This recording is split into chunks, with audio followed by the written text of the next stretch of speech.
আপু দুপুরে বলেছিল ক্লান্ত লাগছে, ঘুমাবো, ডিস্টার্ব করো না। কিন্তু আর খুলবে না সেটা আমি জানবো কি করে?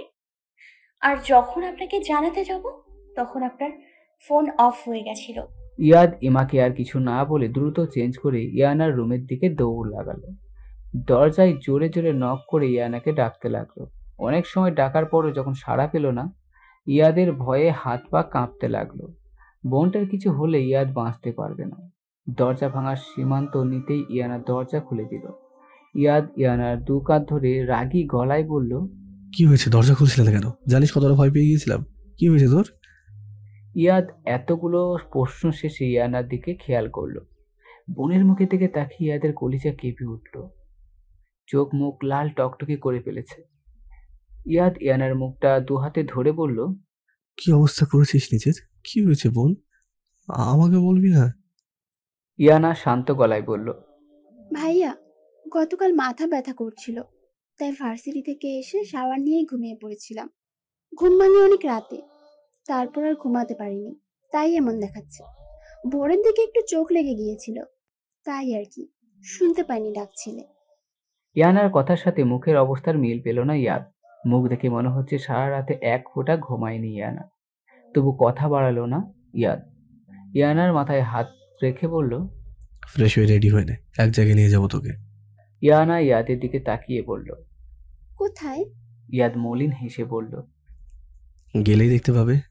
ইয়ানা মাথা নাড়িয়ে সম্মতি জানালো। ইয়াদ চলে গেল নিজের রুমের দিকে। ইমা ইয়াদের পাশে দাঁড়িয়েছিল, সেও চলে গেল ইয়াদের পিছু পিছু। ইমা রুমে ঢুকে পেছন থেকে বলল, কোথায় যাব? ইয়াদ রেডি হতে হতে বলল, গেলেই দেখতে পাবে। আজ আমার জীবনের আরো একটা অধ্যায় তোমাদের সামনে আসবে। রেডি হয়ে নাও তাড়াতাড়ি। ইয়াদের কথায় সবাই ব্রেকফাস্ট করে নিল। তবে ব্রেকফাস্ট টেবিলে ইয়াসির বা রুবিনার কোনো দেখা মিলল না। এটা নতুন কিছু নয়, তাই কেউ এটা নিয়ে মাথা ঘামালো না। খাওয়া শেষে সবাই একসাথে বের হলো। ইয়ার ড্রাইভ করছে আর ইমা তার পাশে বসে আছে। পিছনের সিটে ঈশান আর ইয়ানা। আশেপাশে তাকিয়ে ইয়ানা বলল, ভাইয়া, এটা কোথাকার রাস্তা? ইয়াদ উত্তরে কিছু বলল না, চুপচাপ গাড়ি ড্রাইভ করতে লাগলো। উত্তর না পেয়ে ইয়ানাও চুপ করে গেল। প্রায় জঙ্গলে ঘেরা একটা পুরনো বাড়ির সামনে ইয়াদ গাড়ি থামালো। আশেপাশে তাকিয়ে সবার গায়ে কাঁটা দিয়ে উঠল। সকালবেলায় মনে হচ্ছে সন্ধ্যা হয়ে গেছে। ইয়ানা আর ইমা তো ভয়ে রীতিমতো কাঁপাকাঁপি শুরু করে দিয়েছে। ইয়ানা ভয়ে ভয়ে বলেই ফেলল, ভাইয়া, তুমি আমাদের ভূতের বাড়িতে কেন নিয়ে এসেছো? ইয়াদ কিছু না বলে সামনে আগাতে লাগলো, আর তার পিছু পিছু সবাই।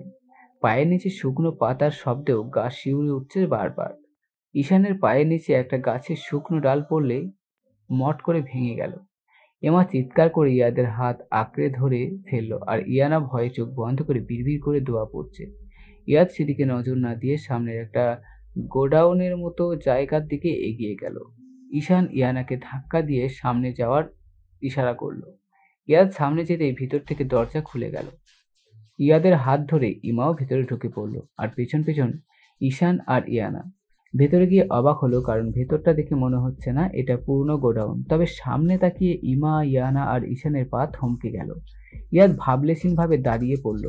ঈশান চমকে উঠে বলল, এসব কি ভাইয়া? বাবা মাকে এভাবে বেঁধে রেখেছে কারা? ইয়াদ শান্ত গলায় বলল, আমি। তিনজনই চমকে তাকালো ইয়াদের দিকে, আর ইয়ানা অবাক হয়ে বলল, কিন্তু কেন? ইয়াদ আগের ভঙ্গিতে বলল, ওনাদের পাপের হিসাব দেওয়ার সময় হয়েছে তাই। ঈশান এবার রেগে বলল, ভাইয়া, এসব কি হচ্ছে? আমি কিছুই বুঝতে পারছি না। ইয়াদ ঈশানের দিকে তাকিয়ে বলল, একটু অপেক্ষা কর, সব বুঝতে পারবি। ইয়াদ ইশারা করতেই জাম্বি গিয়ে রুবিনা আর ডিকের মুখের টেপ খুলে দিল। ডিকে রেগে চিৎকার করে বলল, এসব কি ধরনের বেদবি ইয়াদ? ইয়াদ দ্বিগুণ তেজি গলায় বলল, গলা নামিয়ে কথা বলুন মিস্টার দিসার কবির ওরফে ডিকে।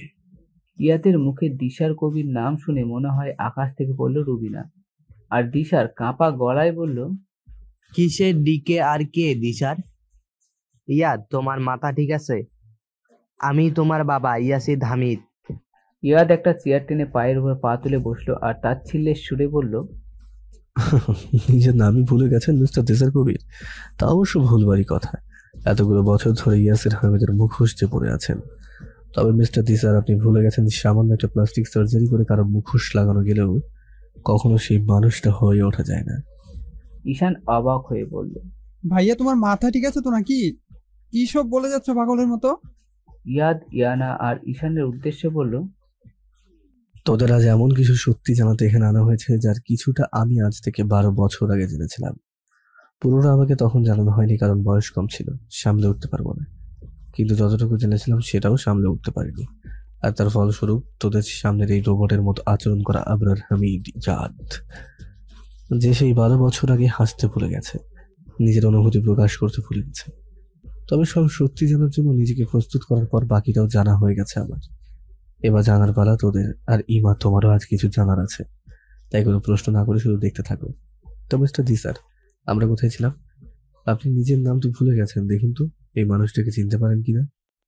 ইয়াদ ইশারা করতেই আতিক প্রবেশ করলো রুমে। তাকে দেখে দিশারের ভ্রু কুঁচকে গেল, কারণ সে চিনতে পারছে না আতিককে। দিশার বিরক্তি নিয়ে ইয়াদের দিকে তাকিয়ে বলল, কে এটা? ইয়াদ তাচ্ছিল্যের হাসি দিয়ে বলল, চিনতে পারেন না তো, চেনার কথাও না, কারণ ইনি ইয়াসির হামিদের প্রাণপ্রিয় বন্ধু দিসার কবিরের নয়। এনার আরও একটা পরিচয় আছে। উনি ইয়াসির হামিদের আদরের বোনের হবু স্বামী ছিলেন, যে বোনকে মাথায় আঘাতের পর আঘাত দিয়ে আপনি নিজ হাতে খুন করেছেন। আর ওনাকেও খুন করতে চেয়েছিলেন, তবে সেটা না চিনেই। দিশার এবার চমকে উঠল ইয়াদের কথায়। কপাল থেকে ঘাম বেয়ে পড়তে লাগলো। ইয়াদ তা দেখে মুচকি হাসলো আর বলল, কোনো ব্যাপার না, পরের জনকে আপনি অবশ্যই চিনতে পারবেন। ইয়াদের কথা শেষ হওয়ার সাথে সাথে এক ভদ্রলোক রুমে প্রবেশ করলো। তাকে দেখে দিশার আর রুবিনা ছোট কোটর থেকে বের হয়ে আসার উপক্রম হলো। দিশার উত্তেজিত গলায় বলল, কামরুল তুই? ইয়াদ মুচকি হেসে বলল, যাক, চিনতে পেরেছেন তাহলে নিজেদের পার্টনারকে। রুবিনা কথা বলতে ভুলে গেছে। এত বছর পর তাদের সত্যিটা এভাবে সামনে আসবে কখনো ভাবিনি তারা কেউ। দুজনের বুঝতে বাকি রইল না আর কিছুই। অজানা না ইয়াদের।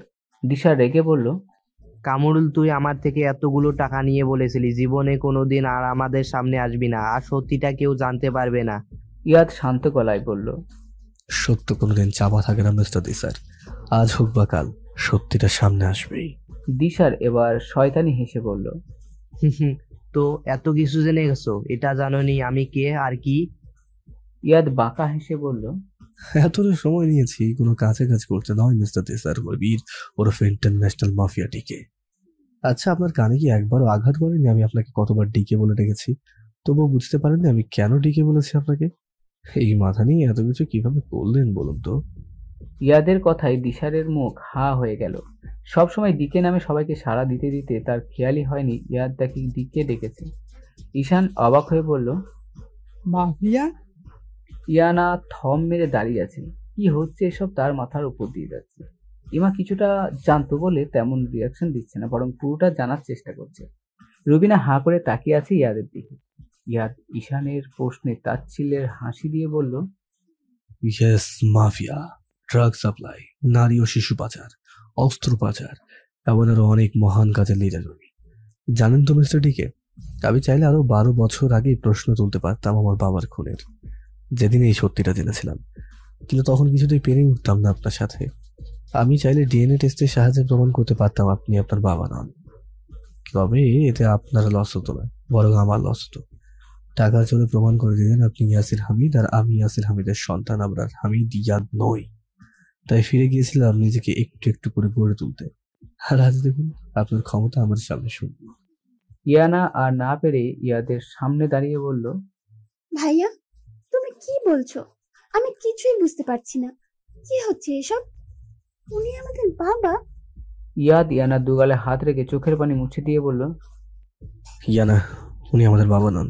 আমাদের বাবা তো তোর জন্মের আগেই খুন হয়ে গেছে রে, এই নর পশুদের হাতে। ইয়াদ চোখ মুছে জাম্বির দিকে তাকিয়ে ইশারা করতে বড় পর্দায় একটার পর একটা সেই ছবিগুলো ভাসতে লাগলো। ইয়ানা 2 কদম পিছিয়ে গেল, সাথে ঈশান। ইয়ানা আর ঈশান চোখ ভরা বিস্ময় নিয়ে রুবিনা আর দিশারের দিকে তাকালো। রুবিনা মাথা নিচু করে চোখের পানি ফেললেও অনুশোচনার কোনো চিহ্ন দেখা গেল না দিশারের চেহারায়। ইয়ানা বলল, আমি এখনো কিছু বুঝতে পারছি না ভাইয়া। এই ছবিগুলো ইয়াদ দিশারের দিকে তাকিয়ে বলল, তো মিস্টার ডি কে বোঝানোর দায়িত্বটা আপনি নেবেন নাকি আমাকেই বলতে হবে? দিশার রেগে চিৎকার করে বলল, হ্যাঁ, আমরা খুন করেছি ইয়াসির হামিদ আর তারও পুরো পরিবারকে। ইয়ানা পড়ে যেতে নিলে ইয়ানাকে সামলে নেয়, আর ইয়াদ তাকিয়ে আছে তার মা নামক মানুষটার দিকে। আজ কেন চোখ তুলে তাকাতে পারছে না নিজের সন্তানের দিকে? এখনো তো পুরোটা জানে না ইয়ানা আর ঈশান। পুরোটা জানলে মা নামক মানুষটার মুখ দেখবে তো আর কোনোদিন। দিশারের পরিণতি ইয়াদের ঠিক করা হয়ে গেছে, কিন্তু রুবিনার কি শাস্তি দেবে সেটা ঠিক করতে পারছে না। সৎ মা তো নয়, নিজের আপন মা, যার গর্ভে 10 মাস 10 দিন আশ্রয় পেয়ে এই পৃথিবী দেখার সৌভাগ্য হয়েছে। এ তো সেই মা যার এক ফোঁটা দুধের দাম দেওয়ার মতো সামর্থ্য আল্লাহ পৃথিবীর কোনো সন্তানকে দান করেনি। কথাগুলো ভাবতে ইয়াদের চোখ ভরে উঠল পানিতে। পরক্ষণে চোখের সামনে ভেসে উঠল দম আটকে আসা বাবার একটু শ্বাস নেওয়ার জন্য ছটফট করা সেই দৃশ্য। ইয়াদ রুবিনার সামনে গিয়ে বলল, একটু মায়া হয়নি তার জন্য, যার সাথে 6টা বছর সংসার করেছেন? একটু মায়া হয়নি তার সাথে 6টা বছর ভালোবাসার অভিনয় করে গেছেন? অভিনয় করতে করতে ভালো না বাসলেও তার জন্য একটু মায়েরও জন্ম হয়নি আপনার মনে? একটু হাত কাঁপেনি যার সন্তান নিজের গর্ভে ধারণ করে পৃথিবী দেখিয়েছেন তার শ্বাসরুদ্ধ করতে? কথাগুলো বলতে বলতে ইয়াদের চোখ থেকে পানি গড়িয়ে পড়ল। তবু ইহাদ থামল না, আবার বলল, একটু কষ্ট হয়নি যারা নিজের বাবা মায়ের মতো আপনাকে আগে ছিল, যাদের মৃত্যুর পরিকল্পনায় সামিল হতে? আপনার পরিবার তো আপনাকে আবর্জনা মনে করে ডাস্টবিন ছুঁড়ে ফেলে দিয়েছিল, আর সেখানে ওই মানুষগুলো আপনাকে আপন করে কাছে টেনে নিয়েছিল। কষ্ট হয়নি তাদের ধোঁকা দিতে? একটু বিবেকে বাঁধেনি আপনার? রুবিনা কিছু বলছে না, মাথা নিচু করে চুপচাপ চোখের পানি ফেলছে। ইয়ানা অপলক দৃষ্টিতে তাকিয়ে আছে তার মা আর ভাইয়ের দিকে। এখনো সে অনেক কিছুই বুঝতে পারেনি, আর ঈশান। তাদের মনে অনেক প্রশ্ন জমা হচ্ছে ক্রমাগত। ঈশান ভাঙা গলায় বলল, ভাইয়া আমি ইয়াদ ঈশানের দিকে না তাকিয়ে উত্তরে বলল, একটু অপেক্ষা করো, একে একে সব প্রশ্নের উত্তর পেয়ে যাবি। একটু অপেক্ষা করো, একে একে সব প্রশ্নের উত্তর পেয়ে যাবি। ইয়াদ ঈশানের দিকে না তাকিয়ে উত্তরে বলল, একটু অপেক্ষা কর, একে একে সব প্রশ্নের উত্তর পেয়ে যাবি। তাহলে শুরুটা না হয় আপনি করুন আতিক আঙ্কেল। আতিক ইয়াদের দিকে তাকিয়ে দীর্ঘশ্বাস ছেড়ে যতটা ইয়াদকে বলেছিল ততটা বলে একটু দম নিল, তারপর আবার বলল, সবসময় পাঞ্জাবি পায়জামা পরে চোখে মোটা ফ্রেমের চশমা লাগিয়ে কবি কবি ভাব নিয়ে থাকা মানুষটাকে ফর্মাল পোশাকে দেখে অবাক হয়েছিলাম। পরক্ষণে ভেবে নিলাম পরিস্থিতির চাপে মানুষ নিজেকে বদলে নেয়, কিন্তু সে যখন আমাকে চিনতে অস্বীকার করলো তখন অবাক না হয়ে মনে সন্দেহ জাগলো। কিছু না বলে বের হয়ে আসলাম। তারপর 2 দিন অস্থিরতা নিয়ে সত্যিটা জানার চেষ্টা করতে থাকি, কিন্তু ফলাফল শূন্য। বিষণ্ণতা নিয়ে হসপিটালে জয়েন করি, কিন্তু সেখানে গিয়ে জানতে পারি আরেক নির্মম সত্য। ইয়াসির আমাকে পুরো পরিবারের ছবি পাঠাতো, তাই ছোট ইয়াদ আর রুবিনাকেও আমি চিনতাম, কিন্তু রুবিনা আমার সম্পর্কে জানতো না। হসপিটালের করিডোরে লেডি ডক্টরের হাত আঁকড়ে ধরে কিছু বলছে রুবিনা। একটু দূরে হওয়ায় তাদের কথা আমি শুনতে পারিনি। লেডি ডক্টর রুবিনাকে উপেক্ষা করে সামনে আগিয়ে আসে, আর রুবিনা পাশের সিটে বসে পড়ে চিন্তিত মুখ নিয়ে। লেডি ডক্টরের থেকে জানতে পারি রুবিনা 4 মাসের প্রেগনেন্ট, আর সে বাচ্চাটা রাখতে চাচ্ছে না, কিন্তু 4 মাসে এসে অ্যাবর্শন করালে তার নিজের জীবনের ঝুঁকি আছে, তাই ডাক্তার না করে দিয়েছে। এতটুকু বলে দম নিল আতিক। ইয়ানার চোখের পানি বাঁধ মানছে না। সেই সন্তান যে ইয়ানা সেটা বুঝতে আর বাকি নেই কারো। ইয়ানা ভাবতে পারছে না তার মা তাকে এই পৃথিবীতে আসার আগেই খুন করতে চেয়েছিল। তার মা চায়নি সেই পৃথিবীর বাতাসে নিঃশ্বাস নেয়। ইয়ানা পাথরের মূর্তির মতো নিঃশব্দে চোখের পানি ফেলছে। আজকের এই কষ্টের কাছে গতকাল আরমানের দেওয়া কষ্টটা খুব বেশি ফিকে মনে হচ্ছে ইয়ানার কাছে। এদিকে ঈশান ভাবছে, ইয়াসির হামিদের মৃত্যু যদি ইয়ানার জন্মের আগে হয়ে থাকে তাহলে সে কার সন্তান? এই দিশা নামক জঘন্য খুনির? ঈশান ভাবতে পারছে না কিছু। আবার আতিকের গলা কানে আসতেই সবাই নিজেদের ভাবনা বাদ দিয়ে তার কথাই মনোযোগ দিল। সে ডাক্তারের থেকে আরো জানতে পারি রুবিনার ছেলে কোমায় আছে, প্রায় 3 মাস হতে চললো।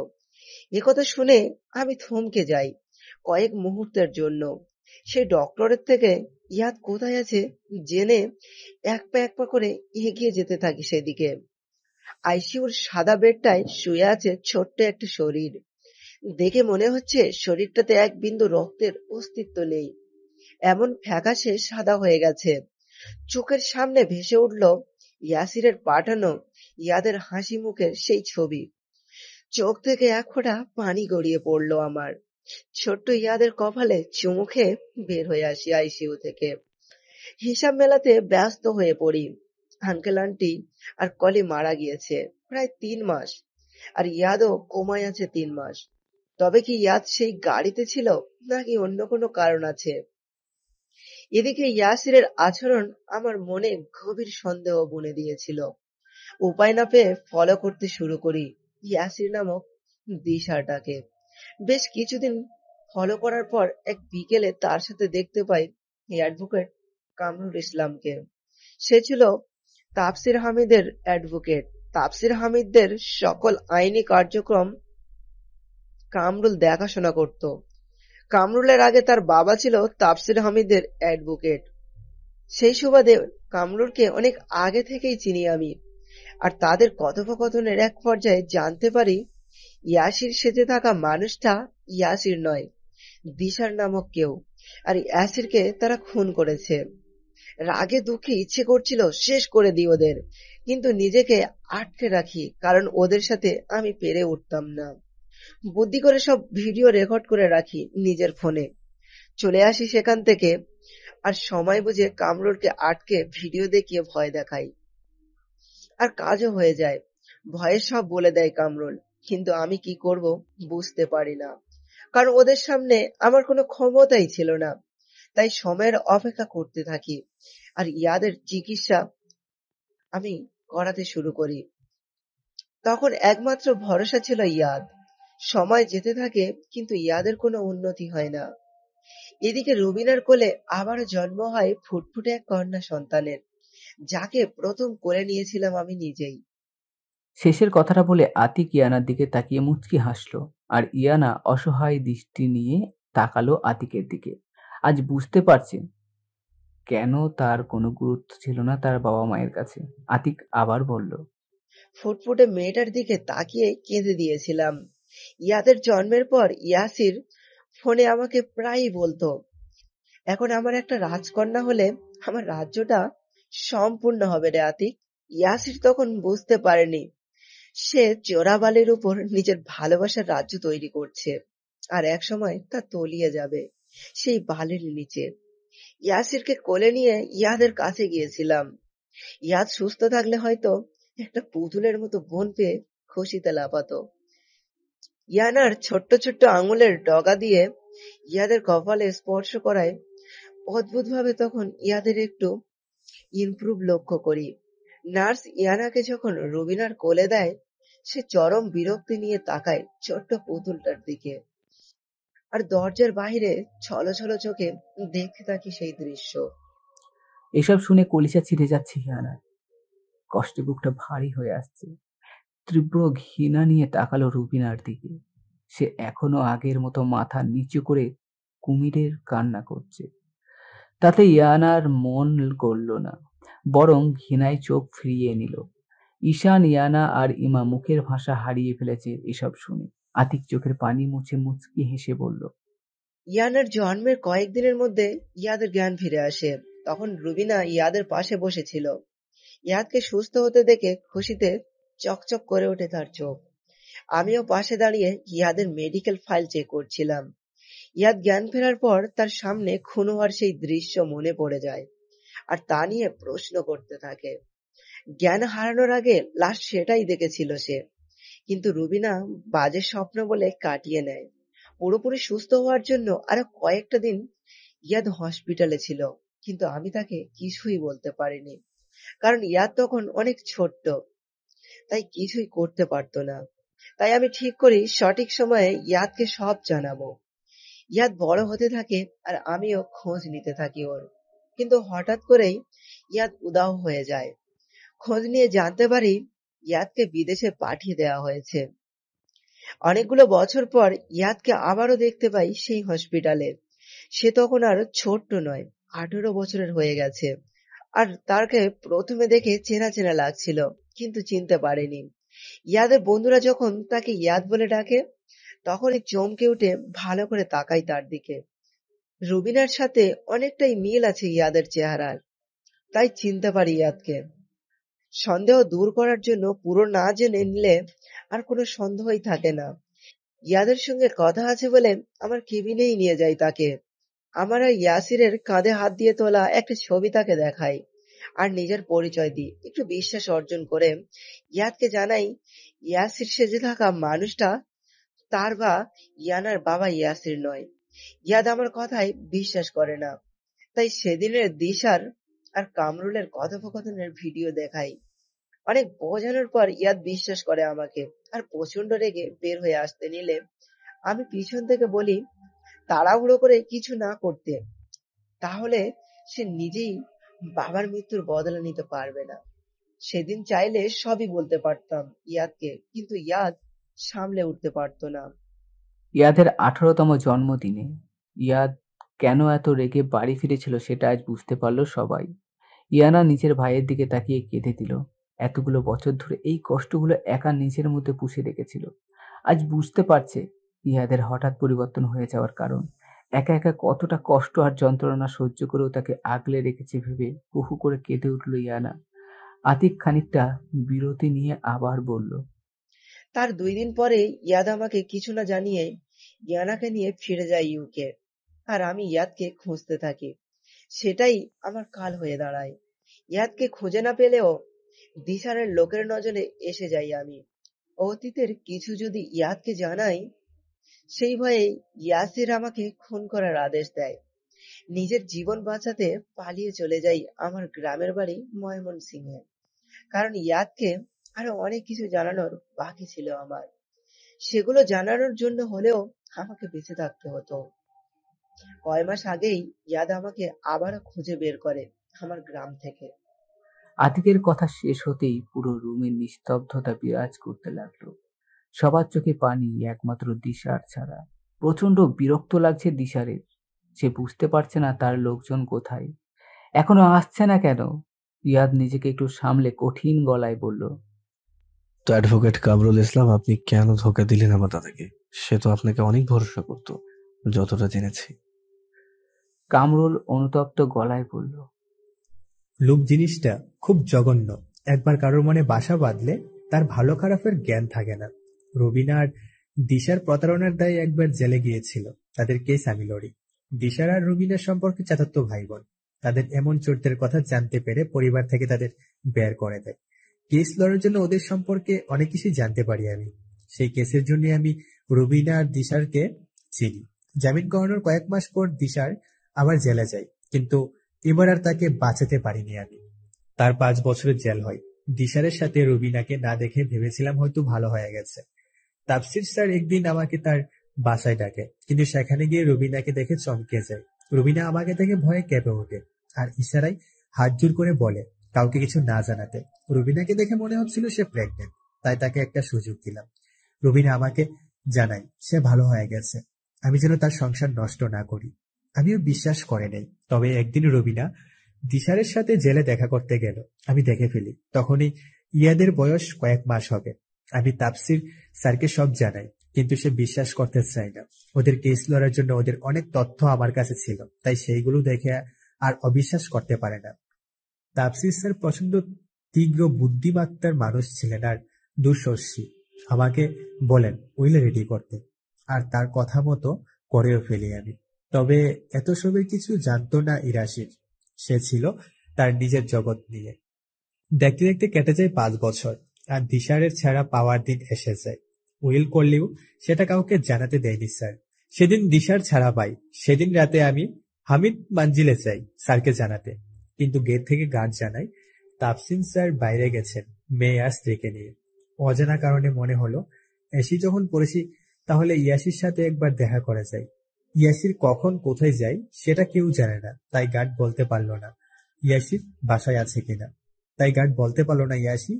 আছে কিনা। বাড়ির ভিতরে যাওয়ার জন্য পা বাড়াতেই হন্তদন্ত হয়ে বাসা থেকে বের হয়ে আসে স্যারের পিএ ইমরুল আবরিয়ান। ইমা চমকে ওঠে নিজের বাবার নাম শুনে আর বিস্ফোরিত গলায় বলল, আমার বাবা? কামরুল ইমার দিকে তাকিয়ে বলল, হ্যাঁ, আমার বাবা ইমরুল হাবিয়াত। ইমা চমকে বলল, এসবে আমার বাবা কোথা থেকে এলো? কামরুল মুচকি হেসে বলল, তোমার বাবার ভাগ্য তাকে সেখানে টেনে নিয়ে গিয়েছিল। ইমরুলের সাথে আমার নামের মিল থাকার জন্য তাকে আমি ছোট ভাই ডাকতাম। সবসময় স্যারের সাথে থাকতো বলে আমার সাথেও ভালো সম্পর্ক হয়ে গিয়েছিল। দেখলি বড় ভাই বলে অস্থির হয়ে যেত। কিন্তু সেদিন হন্তদন্ত হয়ে বের হওয়ার সময় আমার সাথে ধাক্কা লাগলো। প্রচন্ড ভয় পেয়ে তাকায় আমার দিকে। সরি বলে চলে যেতে চাইলে আমি তাকে আটকে জানতে চাই কি হয়েছে, কিন্তু ও ভয়ে কথা বলতে পারছিল না, রীতিমতো কাঁপছিল ভয়ে। ইমরুল খুব সহজ সরল মনের মানুষ ছিল। ভয়ে কপালে ঘাম চিকচিক করছিল তার। আমাকে কোনো মতে কিছু হয়নি বলে দ্রুত বের হয়ে যায়। অপরাধী অপরাধ করার সময় কিছু না কিছু ভুল করেই। দিশার আর রবিনার ভুল ছিল, তারা বাসায় মেন ডোর লক করতে ভুলে গিয়েছিল। বাসার সব সার্ভেন্টের অজ্ঞান করলেও গার্ডদের অজ্ঞান করতে ভুলে গিয়েছিল। আমি ভিতরে গিয়ে বুঝতে পারি ইমরুলের ভয়ের কারণ। নিজের পেশার জন্য খুন খারাপি নিয়ে নড়াচড়া করার অভ্যাস আছে, তাই আমি ইমরুলের মতো ভয় পেলাম না। এগিয়ে গিয়ে চিৎকার করে বললাম, কি করছিস তোরা? ইয়াসিরের লাশ সোফায় পড়েছিল আর রক্ত মাখা ইয়াদের শরীর ফ্লোরে। আমার গলায় দুজনই ভয় পেয়ে আমার দিকে তাকাই। দিশার দ্রুত আমার মুখ চেপে ধরে বলে চিৎকার না করতে, আর আমাকে তাদের পার্টনার হতে বলে। আমি দিশারের হাত ছাড়িয়ে চিৎকার করে বলি, তোদের কি মনে হয় তাপসির হামিদের ছেলেকে মেরে তোরা সব পেয়ে যাবি? সেটা তাপসির হামিদ বেঁচে থাকতে কোনোদিন হবে না। উত্তরে দিশা তাচ্ছিল্য হাসি দিয়ে জানাই, আগে তাপসির হামিদ তার মেয়ে আর স্ত্রীকে দুনিয়া থেকে সরিয়ে তবে ইয়াসিরকে সরাতে এসেছে। আমি ধপ করে সোফায় বসে পড়ি আর তারপর বলি, এত কিছুর পরেও তোরা কিছুই পাবি না। যে বাচ্চা ছেলেটা রক্তাক্ত হয়ে পড়ে আছে ফ্লোরে, তার কিছু হলে সব সরকারের হাতে চলে যাবে। আমার কথাই ওদের মুখ রক্তশূন্য হয়ে যায়। আমার পা ধরে বলে, এখন কি করবে? আমাকে বলে ওদের সাথে থাকলে আমাকে ভাগ দেবে, আর না থাকলে আমাকে খুন করে দেবে। এক প্রকার বাধ্য হয়ে ওদের সাথে সামিল হই আর ইয়াদকে দ্রুত হসপিটালে নিয়ে যেতে বলি। পরে আমাকে ওদের সব প্ল্যান জানাই। তাপসির হামিদের গাড়ির ব্রেক কেটে দিয়েছিল দিশার। ট্রাকের সাথে ধাক্কা লেগে পর ড্রেড হয় স্যার আর ম্যাডামের, কিন্তু কলি পিছনের সিটে ছিল বলে মারা যায়নি, তবে আঘাত পেয়েছিল। দিশার সবার শ্বাস চেক করে বুঝতে পারে কলি মরেনি, তাই একটা লোহার রড নিয়ে একের পর এক আঘাত করে কলির মাথায়, আর সেও মৃত্যুর কোলে ঢলে পড়েছিল। সব বলার পর আমার কথায় বাড়ির গার্ডদের অজ্ঞান করার ব্যবস্থা করে রবিনা। সবাই অজ্ঞান হয়ে গেলে বাড়ির পিছন দিকে ইয়াসিরের লাশ দাফন করে আমি আর দিশান। রাতেই দিশার চলে যায় প্লাস্টিক সার্জারির জন্য দেশের বাইরে। সকালে হামিদ মঞ্জিলে 3টা লাশ নিয়ে অ্যাম্বুলেন্সে ঢুকে। প্রশ্ন উঠেছিল ইয়াসির কোথায়, সেটাও আমি কাটিয়ে দিই, দেশের বাইরে গেছে বলে। আর তার সাথে এখন যোগাযোগ করা সম্ভব নয়। সব মিটে গেলে রিল্যাক্স হওয়ার পর আমার ইমরুলের কথা মাথায় আসে।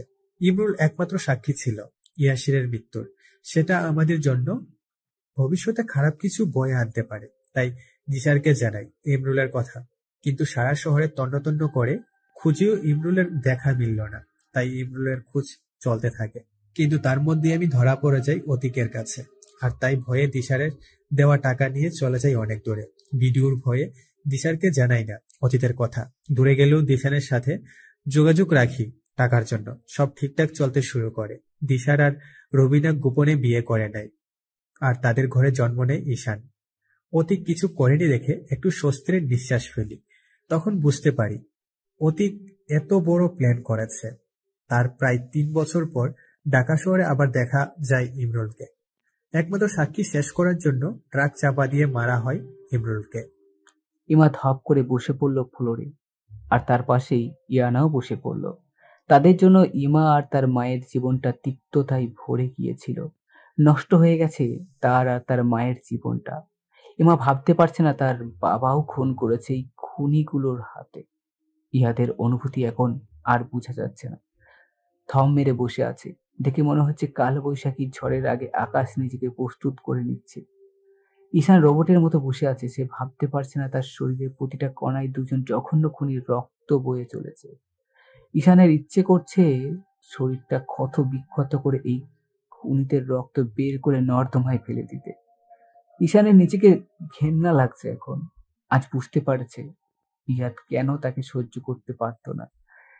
কে পারবে তার পরিবারের খুনিদের সন্তানকে সহ্য করতে? ঈশানের তো এখন নিজেকে নিজের কাছে অসহ্য লাগছে। ইয়াদ ধীর পায়ে রুবিনার সামনে গিয়ে বলল, কিছু বলার আছে মিসেস রুবিনা কবির? কিছু বলার আছে মিসেস রুবিনা কবির? রুবিনা অসহায় চোখে তাকালো ইয়াদের দিকে, আর তা দেখে ইয়াদ অষ্টহাসিতে মেতে উঠল। অবাক হয়ে সবাই তাকিয়ে আছে ইয়াদের দিকে। এমন করে হাসতে কেউ কখনো দেখেনি ইয়াদকে, তাই একটু বেশি অবাক হলো সবাই।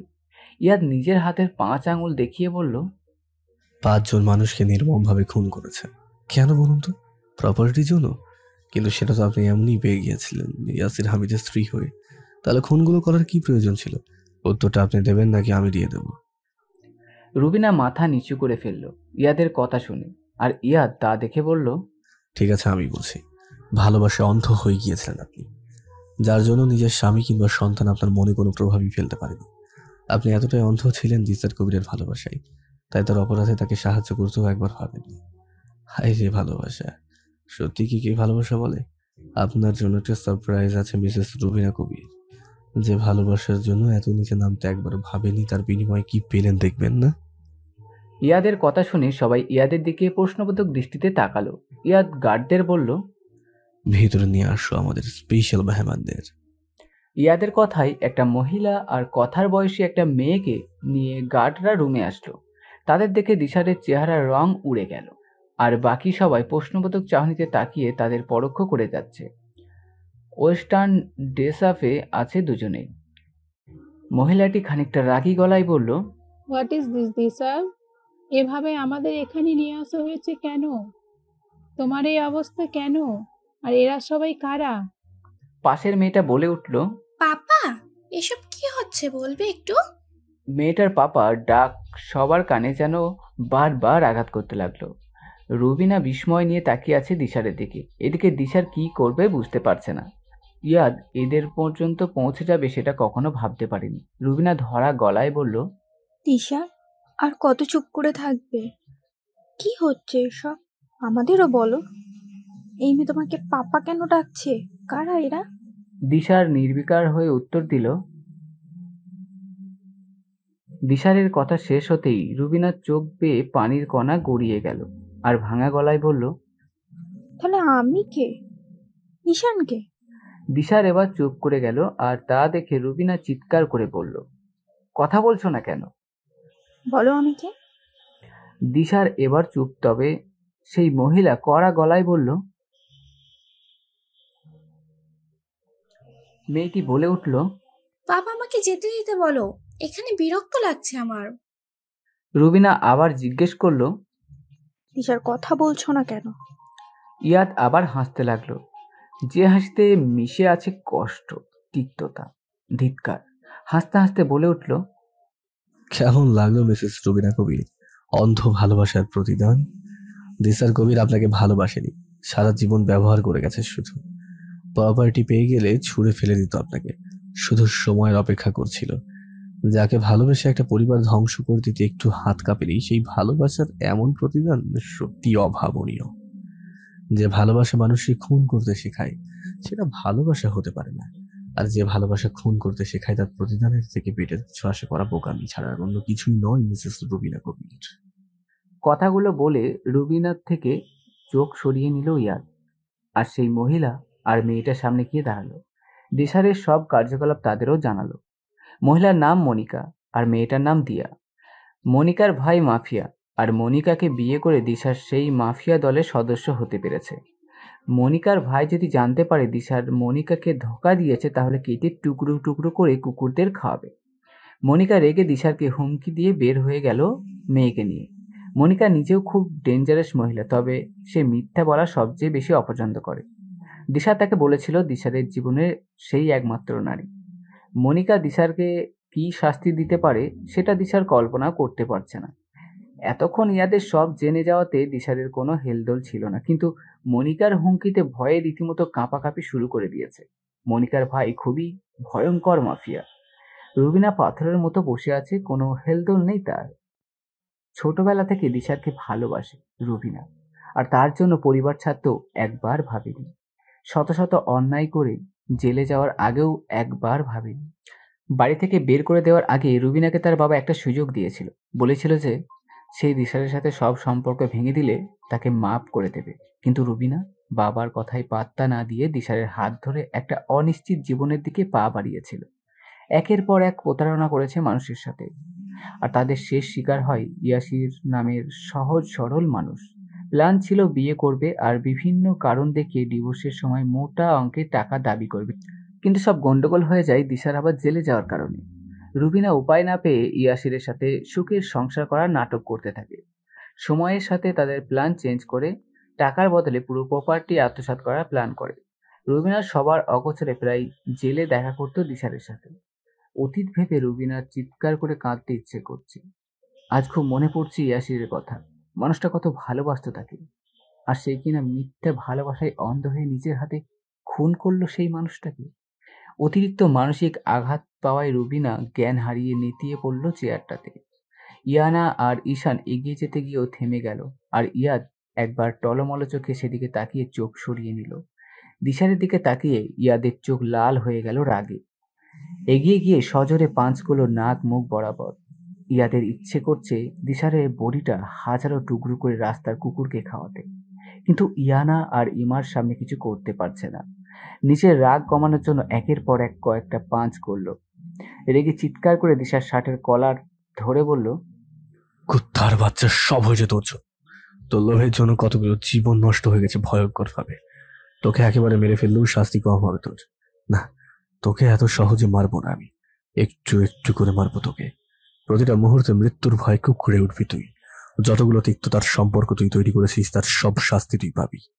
মৃত্যুর যন্ত্রণা প্রতি মুহূর্ত উপলব্ধি করবি, কিন্তু মৃত্যু তোর কাছে ধরা দেবে না। জাম্বি, আজ দেখবো তুমি কতটা হিংস্র হতে পারো। আজ তোমার পরীক্ষা, তাই নিজেকে প্রমাণ করো।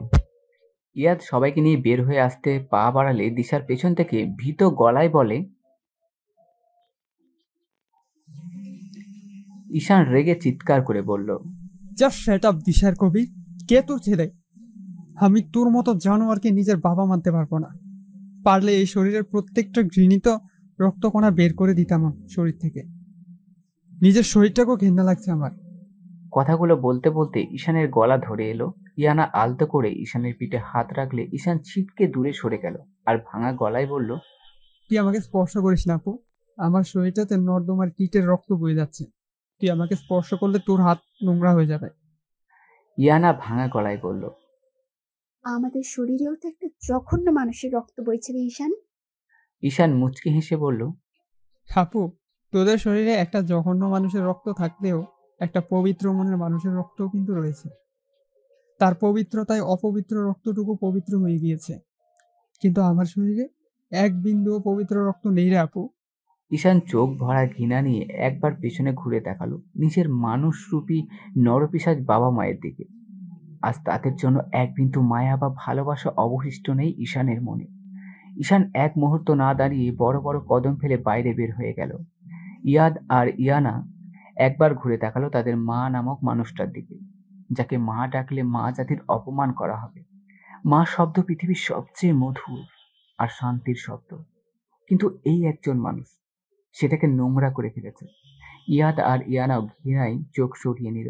ইয়াদ সামনের দিকে তাকিয়ে বলল, জাম্বি যা করার করো, তবে প্রাণটা যেন থাকে। এত সহজ মৃত্যুতে প্রাপ্য নয়, আর নিজের হাতে শাস্তি দেওয়ার জন্য হলেও এদের আমার সামনে থাকতে হবে। আর সেটা আমি সহ্য করতে পারছি না। এদের মুখ দেখলে ঘৃণায় বমি চলে আসছে আমার। দেখতে দেখতে কেটে গেল 2 দিন। হামিদ মঞ্জিলে মানুষ আছে কিনা বোঝা দায় হয়ে গেছে। কোনো মানুষের সারা শব্দ পাওয়া যায় না। ধাক্কাটা সামলে উঠতে পারছে না কেউ। সবচেয়ে বেশি বিধ্বস্ত হয়ে গিয়েছে ঈশান। ছেলেটা কিছুই মানতে পারছে না।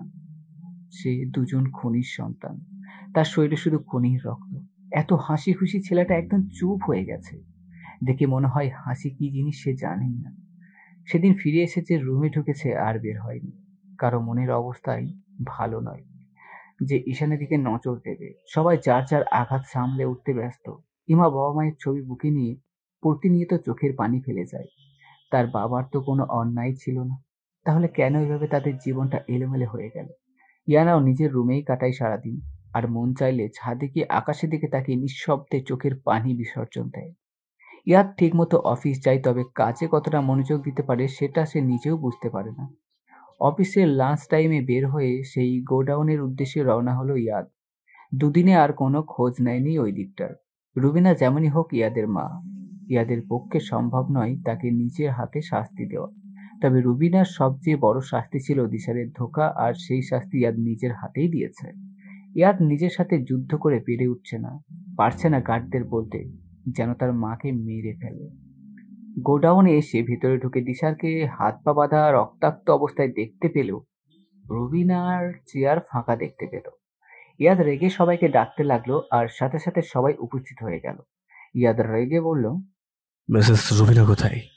জাম্বি গোডাউনের এক কোণে ইশারা করে দেখলো, আর ইয়াদ সেদিকে তাকিয়ে চমকে উঠল। এলোমেলো হয়ে বসে আছে রুবিনা, আর কিছু বিড়বিড় করছে। ইয়াদ প্রশ্নবোধক দৃষ্টিতে তাকালো জাম্বির দিকে। জাম্বি গম্ভীর গলায় বলল, ইয়াদ অদ্ভুতভাবে হেসে বলল, বাপ বাপ কেউ ছাড়ে না মিসেস রুবিনা কবির। ইয়াদ ধীর পায়ে এগিয়ে গিয়ে এক হাঁটু গেড়ে বসলো রুবিনার সামনে। রুবিনা বিড়বিড় করে বলছে, দিশার, আমি যেমন সবসময় তোমাকে চেয়ে গেছি, তুমি সবসময় চেয়ে গেছো শুধু টাকা। তুমি সত্যি কখনো একটু ভালোবাসোনি আমাকে? ইয়াদ তাচ্ছিলের হাসি হেসে উঠে আসলো রুবিনার সামনে থেকে, আর দিশারের সামনে এসে একটা চেয়ার টেনে বসলো। দিশার বিড়বিড় করে পানি চাইছে, তা দেখে ইয়াদ জাম্বিকে বলল, টাকা নিয়ে এসে তো জাম্বি। জাম্বি একটা ট্রে ভর্তি করে টাকা নিয়ে আসলে ইয়াদ সেটা দিশারের সামনে ধরে বলল, পানি কেন খাবি তুই? হ্যাঁ, তুই শুধু টাকা খাবি। যে টাকা আর প্রপার্টির জন্য এত কিছু করলি সেগুলো ছাড়া কিছুই পাবি না তুই। নেই, টাকা খা। দিশার অসহায় গলায় বলল। ইয়াদ রেগে দিশারের মুখ টাকার মধ্যে চেপে ধরে চিৎকার করে বলল, পানি খাবি কেন তুই? তুই শুধু টাকা খাবি। গাড়ি বাড়ি সব খেতে পাবি, কিন্তু খাবার পাবি না। ইয়াদ উঠে চেয়ারে লাথি দিয়ে ফেলে দিয়ে বলল, এক ফোঁটা পানি যেন ওর গলা দিয়ে দাঁড়াবে। খাবার বা পানি কিছু চাইলে টাকা গোল্ড ডায়মন্ড কিনে দেবে। বাঁচিয়ে রাখার জন্য যা করতে হয় করো, তবে জীবনটা যেন মৃত্যুর থেকেও ভয়ঙ্কর হয়ে যায়। ইয়াদ বের হয়ে গেল গোডাউন থেকে। কষ্টগুলো মাথা চারা দিয়ে উঠে এদের দেখলে। অফিস যেতে ইচ্ছে করছে না, তাই বাসায় চলে গেল। ড্রয়িং রুমে পা রাখতেই দেখতে পেল ঈশান ড্রয়িং রুমটা ঘুরে ঘুরে দেখছে। ভ্রু কুচকে বলল, এভাবে কি দেখছিস? ঈশান আনমনে বলল, যাওয়ার আগে একবার ভালো করে দেখে নিচ্ছি। ইয়াদ অবাক হয়ে একটু উঁচু স্বরে বলল, মানে? ঈশান হুঁশ ফিরিয়ে ইয়াদের উঁচু গলার আর ঘুরে তাকালো ইয়াদের দিকে, তারপর মুচকি হেসে বলে, এই বাড়ি বা তোমাদের উপর আমার কোনো অধিকার নেই ভাইয়া। এত বছর তোমার বাবার খুনির ছেলে হয়ে তোমাদের বাড়িতে থেকে খেয়ে বড় হয়েছি। তবে সব জানার পর আর এখানে থাকার মতো বেহায়া হতে পারলাম না। ভাইয়া, আমি চলে যাচ্ছি আমার অভিশপ্ত জীবন নিয়ে তোমাদের থেকে অনেক অনেক দূরে, যাতে আমার মতো খুনির ছেলের ছায়া তোমাদের সুন্দর জীবনে না পড়ে।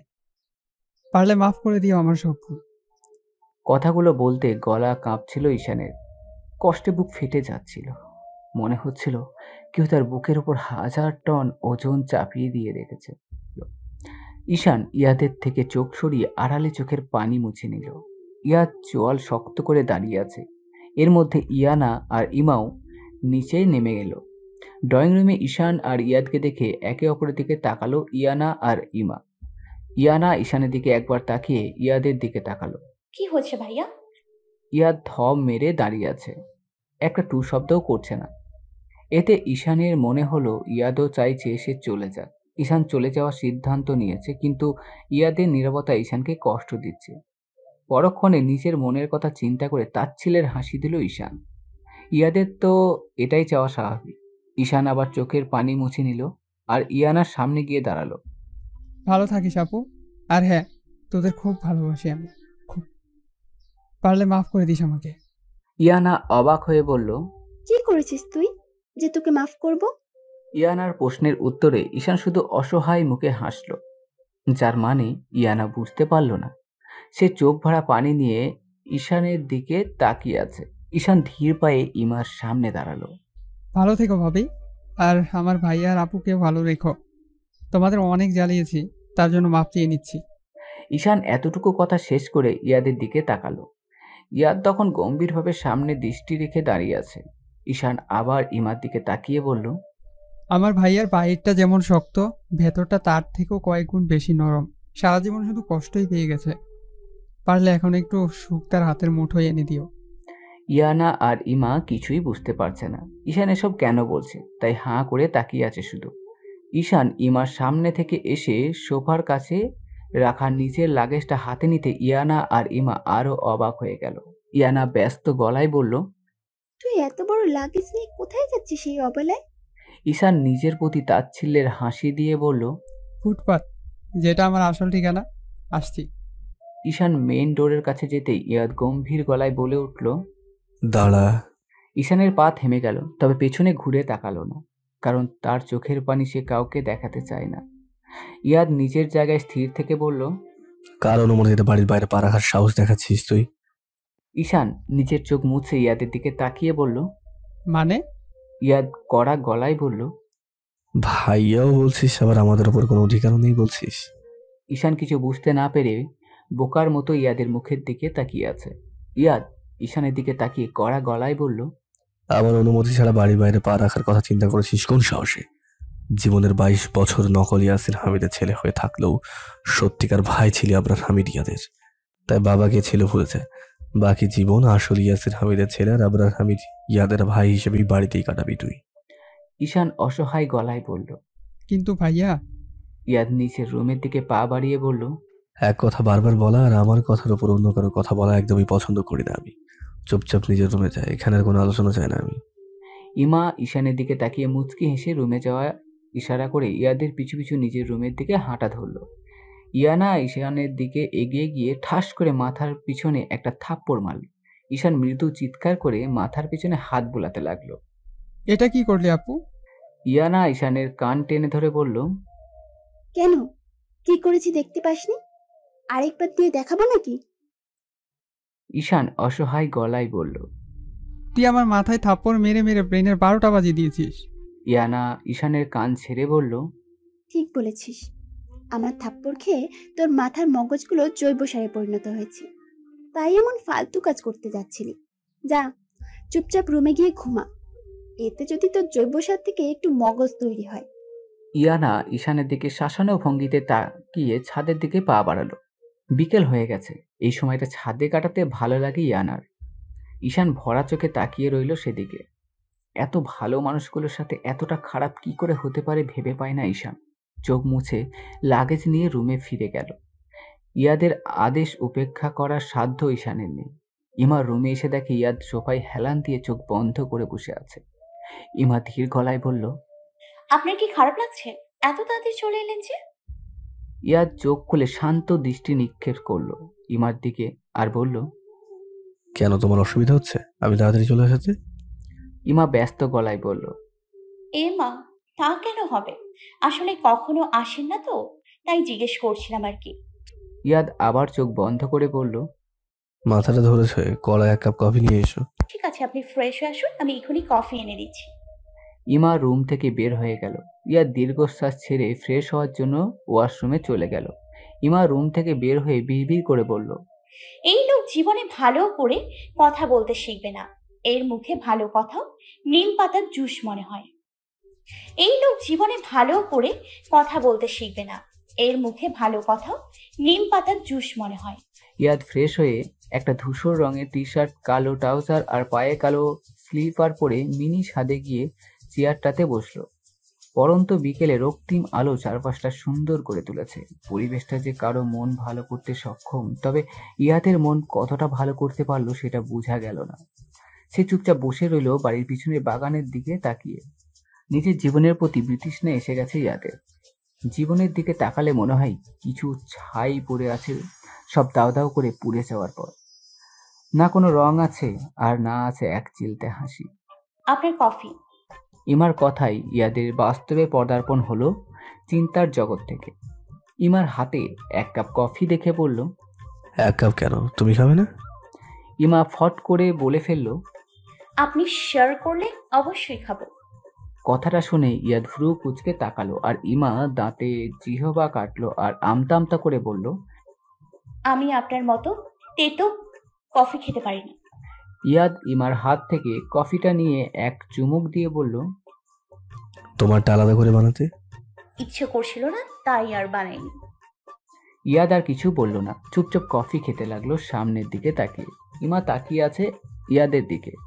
এই কয়েকদিনে ইয়াদের চেহারায় অনেকটা বিষণ্ণতা ফুটে উঠেছে, আর আজ তা আরো বেশি তীব্র মনে হচ্ছে ইমার কাছে। মলিন গলায় ইমা বলল, কি হয়েছে আপনার? ইয়াদ কফির কাপে চুমুক দিতে গেলে ইমার কথায় থেমে গেল। কিছু একটা ভেবে পরক্ষণে আবার চুমু দিয়ে শান্ত গলায় বলল, কি হবে, কিছুই হয়নি।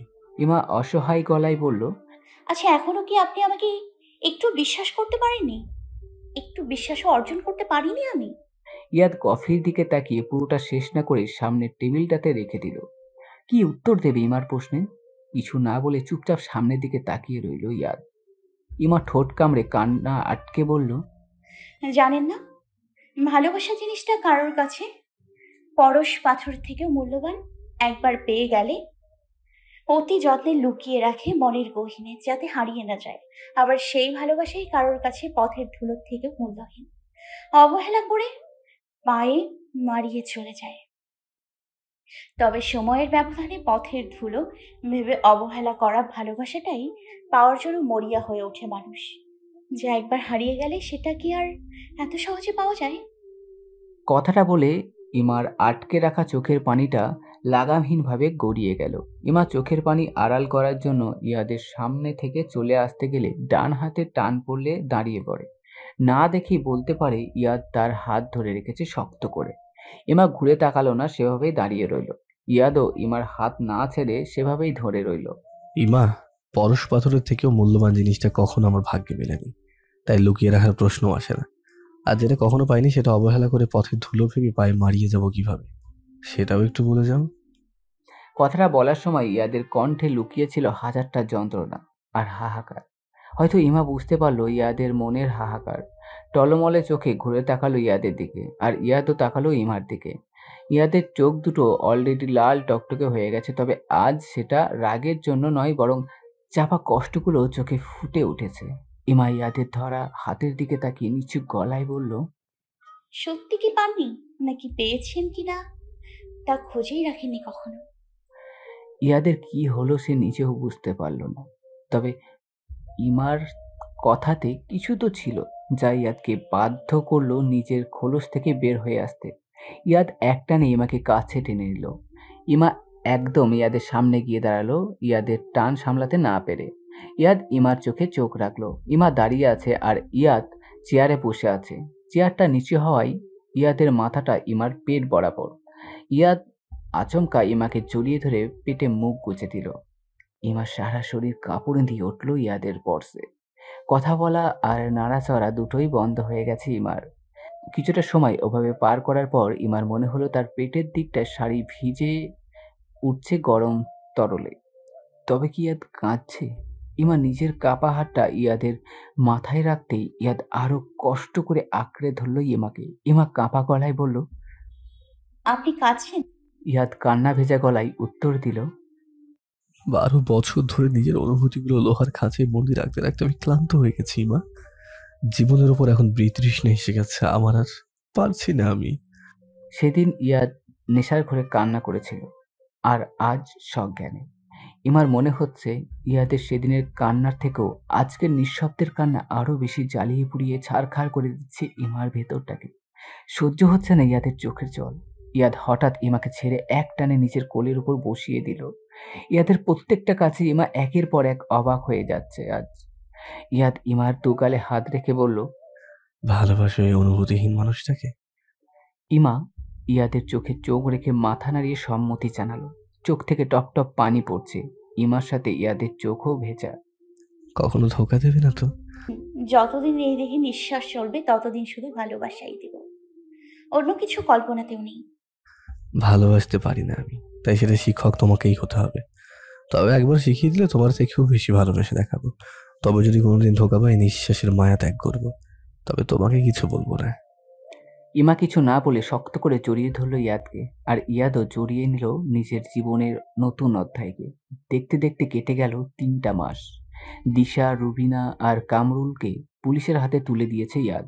খুনির রক্তে হাত রাঙিয়ে নিজেও খুনি হতে চায় না ইয়াদ। পুলিশে দেওয়ার আগে পুরো 1 মাস হসপিটালে ভর্তি ছিল দিশা। 2 মাস বন্দি ছিল ইয়াদের হাতে, যার প্রত্যেকটা দিন নরক যন্ত্রণা ভোগ করেছে দিশার। প্রতিটি মুহূর্তে নিজের মৃত্যু প্রার্থনা করে মৃত্যুর দেখা মেলেনি তার। জীবনটা হয়ে উঠেছিল মৃত্যুর চেয়েও ভয়ঙ্কর।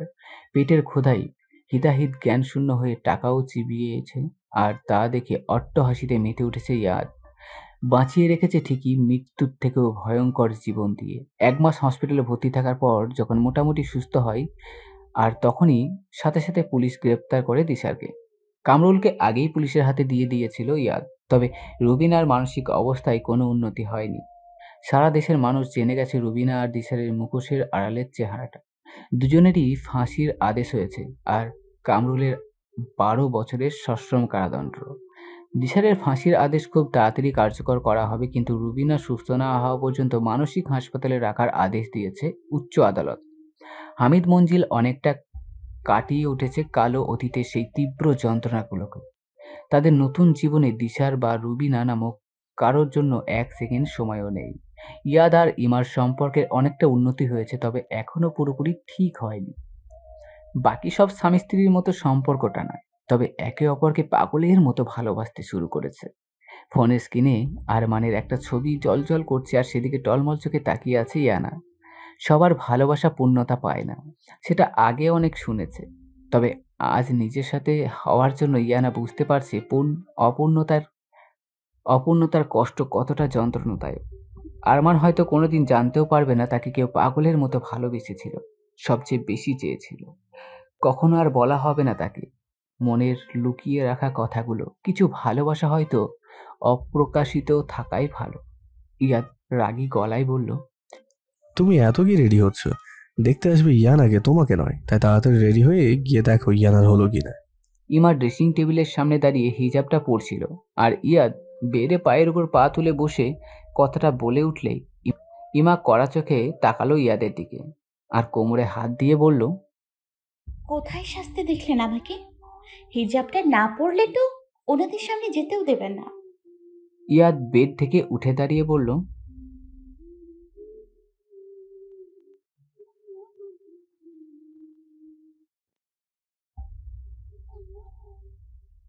ইয়াদের কথা শুনে ইমা ফিক করে হেসে দিল। তা দেখে ইয়াদ গম্ভীর গলায় বলল, হাসিটা বন্ধ করে ইয়াদের কাছে যাও। ইমা হাসি থামিয়ে ইয়াদকে একটা ভেংচি কেটে ইয়ানার রুমে যাওয়ার জন্য বের হয়ে গেল। ইমা যেতে ইয়াদ মুচকি হাসল। মেয়েটা এখন অনেকটা নর্মাল হয়ে গেছে, তবে ইয়াদের লাইফে দুষ্টুমিগুলো অনেক বেড়ে গেছে। মানুষ এত সহজে নিজেকে পরিবর্তন করতে পারে না। ইয়াদও পারেনি এখনো এতটা পরিবর্তন হতে, তবে সে প্রতিনিয়ত চেষ্টা করে যাচ্ছে। তবু মাঝে মাঝে আগের রূপ ফিরে আসে তার। ইমা ইয়াদকে ভয় পেলেও বুঝতে দেয় না, এমন ভাব করে যেন ইয়াদের রাগে তার কিছুই যায় আসে না। ইয়াদ সেটা বুঝতে পেরে আড়ালে হাসে। আপু আসবো? দরজায় ইমার গলা শুনে ফোনটা দ্রুত লুকিয়ে ফেললো ইয়ানা, আর চোখের পানি মুছে নিজেকে স্বাভাবিক করে নিল। হালকা কেশে গলা পরিষ্কার করে বলল, হ্যাঁ ভাবি, আসো। ইমা গিয়ে দেখে ইয়ানা কিছুই করেনি, এমনই বসে আছে। তা দেখে ব্যস্ত গলায় বলল, এই কি আপু, তুমি তো এখনো রেডি হওনি। ওনারা তো এখনই চলে আসবে। আর তোমার ভাইয়াও আমাকে পাঠালো তুমি রেডি হয়েছো কিনা দেখতে। ইয়ানা নিচু স্বরে বলল, এখনই রেডি হয়ে নিচ্ছি। ইয়ানার গলার আওয়াজে ইমার ভ্রু কুঁচকে গেল। যে কেউ বুঝতে পারবে ইয়ানা কান্না করছিল। ইমা ব্যস্ত গলায় বলল, আপু তোমার গলায় এমন লাগছে কেন? তুমি কি কান্না করেছো? ইয়ানা থতমত খেয়ে বলল, কই না তো, কান্না করবো কেন? আমার থেকে লুকানোর চেষ্টা করে লাভ নেই আপু, আমি ভালো করেই চিনি তোমাকে। তুমি কি ওনাদের সামনে যেতে চাইছো না? অন্য কাউকে ভালোবাসো তুমি? ইমার কথা শুনে ইয়ানা চমকে উঠে ইমার দিকে তাকালো, আর অস্থির গলায় বলল, না না, তেমন কিছু না। আসলে বিয়ে হয়ে গেলে ভাইয়াকে ছেড়ে তোমাদের সবাইকে ছেড়ে চলে যেতে হবে তো, তাই কষ্ট হচ্ছিল। তুমি দেখছি খুব বোকা, দেখে গেলেই বিয়ে হয়ে যায় নাকি বোকা? ইয়ানা কিছু না বলে মলিন হাসল। ইমা ইয়ানাকে ওয়াশরুম থেকে ফ্রেশ হয়ে আসতে বলল, তারপর নিজের হাতেই সাজিয়ে দিতে লাগলো। সামনে দাঁড়িয়ে থাকা মানুষটা যদি ইমার মনের কান্নাটা দেখতে পেত, ইয়ানা অনেক কষ্টে নিচের চোখের পানি আটকে রেখেছে। এদিকে ঈশান ব্যস্ত সব ঠিকঠাক আছে কিনা সেটা দেখতে। একমাত্র বোনকে দেখতে আসবে, কোনো অভিযোগ যেন করতে না পারে। সব ঠিক আছে ঈশান? ঈশান পেছন ফিরে ইয়াদকে দেখে মুচকি হেসে বলল, হ্যাঁ ভাইয়া, সব ঠিকঠাক। ইয়াদ হঠাৎ ভ্রু কুচকে বলল, তুই এমন হিরো সেজে বসে আছিস কেন? দেখ, হিরো সেজে লাভ নেই। রেহান তার বাবা মায়ের একমাত্র ছেলে, ওর কোনো ছোট বোন নেই।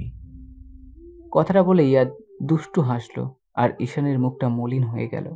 চোখের সামনে কথার কপাল কুঁচকে বিরক্তি নিয়ে তাকানো সেই মুখটা ভেসে উঠল। নিজের অতীত ঈশানের পথ আটকে দিয়েছে। সে আর কথা সামনে যায়নি গত 3 মাসে, তবে দূর থেকে দেখে গেছে আর আল্লাহর কাছে চেয়েছে ওর জারি হোক, যাতে সুখী হয়। ইয়াদ ঈশানের পিঠ চাপড়ে বলল, কোন চিন্তায় ডুবে গেলি রে? চিন্তা করিস না, ইয়ানার পর তোর জন্যও খোঁজ করে বের করবো কাউকে। ঈশান মুচকি হেসে বলল। খুঁজতে হবে না। ইয়াদ সন্দেহ নিয়ে ঈশানের দিকে তাকিয়ে বলল, কেন, নিজে খুঁজে রেখেছিস নাকি? ঈশান মলিন হেসে বলল, না, তেমন কিছুই না। এসব বাদ দিয়ে বলো, ওনারা কখন আসবে? রেহান আমাকে কল দিয়েছিল বাসা থেকে বের হওয়ার সময়, কিছুক্ষণের মধ্যেই চলে আসবে। ইয়াদের কথা শেষ হওয়ার আগেই ডোরবেল বেজে উঠল। ইয়াদ গিয়ে দরজা খুলে দিল। রেহানারা চলে এসেছে। রেহান ভেতরে এসে ইয়াদকে জড়িয়ে ধরল। ইয়াদ মুচকি হেসে রেহানের পিঠে হাত রেখে বলল, কেমন আছিস ইয়াদ? রেহান ইয়াদকে ছেড়ে বলল, এই যে যেমন দেখতে পাচ্ছিস। তুই কেমন আছিস সেটা বল।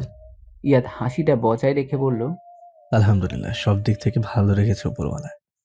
রেহান ঈশানের দিকে তাকিয়ে বলল, এটাই বুঝি ঈশান? ইয়াদ ঈশানের দিকে তাকিয়ে মুচকি হেসে বলল, এটাই ঈশান। রেহান এগিয়ে গিয়ে ঈশানকে হাগ করলো আর বলল, তুমি আমাকে চেনো না, বাট আমি তোমাকে চিনি। তার কারণটা না অন্য একদিন বলবো। রেহানের মা মুখ ফুলিয়ে বলল, এটা কিন্তু ঠিক হলো না ইয়াদ। বন্ধুকে পেয়ে আঙ্কেল আন্টি কি চোখেই পড়ছে না? ইয়াদ লজ্জিত হয়ে বলল, সরি আন্টি, আসলে এতদিন পর দেখা তো, তাই আর কি। রেহানের মা ইয়াদের মাথা হাত রেখে বলল, মজা করলাম তো, আমরা কিছু মনে করিনি। ইয়াদ মুচকি হেসে রেহানের বাবার দিকে তাকিয়ে সালাম দিল। সবার সাথে অনেক কথাবার্তা হলো। ইয়াদ আর রেহানের কথায় বোঝা যাচ্ছে তারা অনেক পুরনো ফ্রেন্ড। কথার মাঝেই ইয়াদ একজন সার্ভেন্টকে ডেকে বলল ইয়ানা আর ইমাকে দ্রুত নিচে আসতে। হালকা নাস্তা করেছে আর গল্প করছে সবাই। ইয়ানাকে দেখতে আসছে বললে একটু ভুল হবে, কারণ রেহানের পরিবার ইয়ানাকে আগে থেকেই ভালো করে জানে।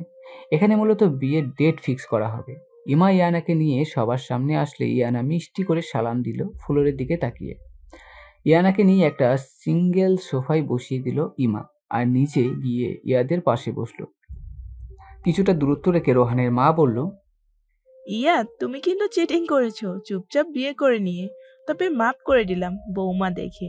ইয়াদ মুচকে হাসলো তার কথায়, আর ইমা লজ্জায় মাথা নিচু করে ফেলল। রেহান আর চোখে বারবার ইয়ানাকে দেখে যাচ্ছে, তবে ইয়ানা এখনো কোনো দিকে তাকায়নি। তার দৃষ্টি ফ্লোরে। শরীরটা এখানে থাকলেও মনটা এখানে নেই। কি হচ্ছে না সেটা দেখছে আর না বুঝতে পারছে। রেহানের মা রেহানের অবস্থা বুঝতে পেরে দুজনকে আলাদা কথা বলতে বলল। রেহানের মা বলার প্রায় সাথে সাথে রেহান উঠে ছাদের দিকে পা বাড়ালো, তবে ইয়ানা বসেই আছে। আসলে সে কিছুই খেয়াল করেনি এখানে কি হচ্ছে। ব্যাপারটা কেউ খেয়াল করার আগেই ইমা ইয়ানার হুঁশ ফেরালো আর ছাদে যেতে বলল। রেহান এই বাড়িতে আগে একবার এসেছিল আর থেকেও ছিল 2-3 দিন, তাই বাড়িটা তার চেনা। ছাদে গিয়ে চারপাশ ঘুরে দেখতে লাগলো রেহান। আগের থেকেও অনেকটা সুন্দর হয়ে গেছে ছাদটা। কেমন আছে ইয়ানা? পরিচিত গলা শুনে চমকে পেছন ফিরে তাকালো ইয়ানা। ছাদে এসে কোনো দিকে না তাকিয়ে একপাশে এসে দাঁড়িয়েছিল। তখনই পেছন থেকে পরিচিত গলাটা শুনতে পেল। পেছনে দাঁড়ানো মানুষটা দেখে ইয়ানার মুখ অটোমেটিক হাঁ হয়ে গেল। রেহান ইয়ানার অবস্থা দেখে ফিক করে হেসে বলল, খা বন্ধ করো, নয়তো মুখে মশা ঢুকে যাবে। বিস্ময়কর কণ্ঠে বলল, রেহান ভাইয়া, তুমি এখানে? রেহান ভাব নিয়ে বলল,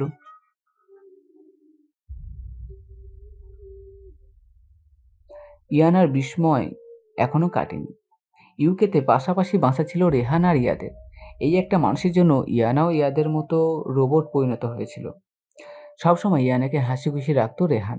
রেহানের মা বাবাও ইয়ানাকে নিজের মেয়ের মতো ভালোবাসত। বাসায় থাকলে বেশিরভাগ সময় রেহানদের বাসায় থাকতো ইয়ানা। ইয়াদ ইউকে গিয়ে রেহানের ক্লাসেই ভর্তি হয়েছিল। ইয়াদ যেমন গম্ভীর, রেহান ঠিক ইয়াদের বিপরীত। রেহান ঈশানের মতোই হাসি খুশি আর সহজ সরল, আর রেহান পেশায় ডক্টর। ইয়াদ একমাত্র এই রেহানের সাথে একটু ক্লোজ। রেহান ইয়াদের কষ্টের সময়ে সাথী ছিল। সেদিন ইয়াদের জন্মদিন পালন করতে রেহানও ইয়াদের সাথে বাংলাদেশ এসেছিল। রেহানের পুরো পরিবার ইউকে সেটেল হয়ে গেছে অনেক আগে। রেহানের জন্মই হয়েছে ইউকে। ইয়ানাকে নিয়ে ইউকে ব্যাক করার পর নিজেকেই সামলে উঠতে পারছিল না। ইয়ানার কি খেয়াল রাখবে? সেই সময়টাতে ইয়ানার খেয়াল রেখেছে রেহান। অবশ্য ধীরে ধীরে ইয়াদ বোনের প্রতি যত্নশীল হয়ে ওঠে, তবে রেহানও সবসময় ইয়ানার খেয়াল রাখত। ইয়ানা বড় হওয়ার পর একদিন রেহানকে বলেছিল সে কেন এত খেয়াল রাখে ইয়ানার।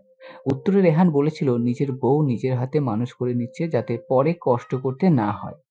ইয়ানা কথাগুলো কখনো সিরিয়াসলি নেয়নি, তবে আজ বুঝতে পারছে রেহান মজার ছলে বললেও মনের কথাই বলে গেছে। ইয়ানা চিন্তা ভাবনা বাদ দিয়ে বলল, আমি কিছু বুঝতে পারছি না রেহান ভাইয়া, আপনারা বাংলাদেশে কবে আসলেন? আর এসব কি?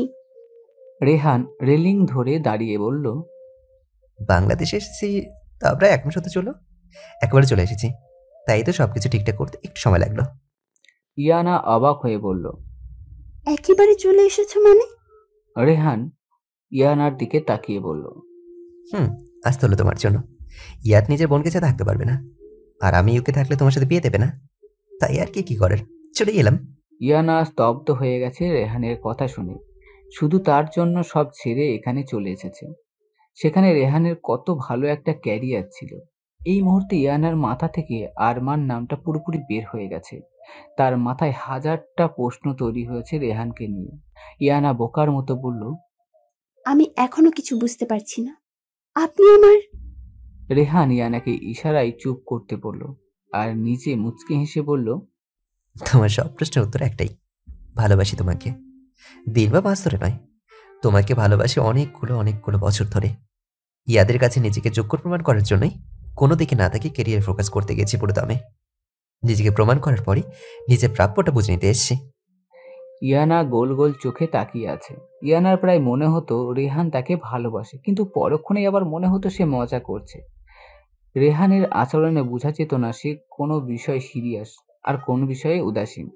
ইয়ানার কি বলা উচিত বা করা উচিত ইয়ানা বুঝতে পারছে না।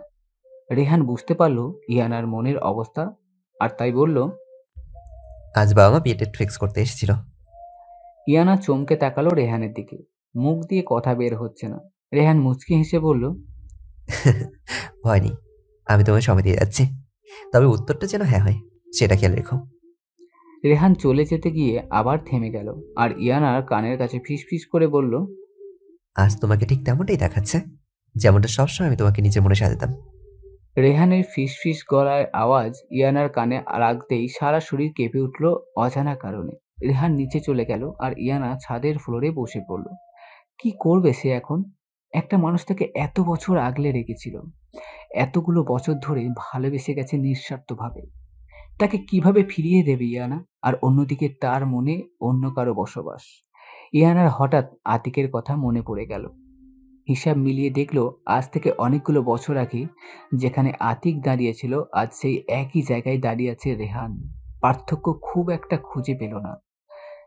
কলিকে না পেয়ে আতিকের জীবনটা আজও ছন্নছাড়া ভাবে চলছে। এখনো প্রতিটা মুহূর্তে চোখের পানি ফেলে মানুষটা। ইয়ানা আর নিচে নামেনি, ছাদেই বসেছিল। বিকেল গড়িয়ে সন্ধ্যা নামতে শুরু করেছে, তবু ইয়ানার কোনো হেলদোল নেই। খোলা পাশটায় পা ঝুলিয়ে বসে আছে চুপচাপ, আর দৃষ্টি আকাশের দিকে। ইয়ানা কি করবে বুঝতে পারছে না। চিন্তায় এতটাই মগ্ন ইয়াদ কখন তার পাশে এসে বসেছে টেরই পায়নি। নে কফিটা ধর।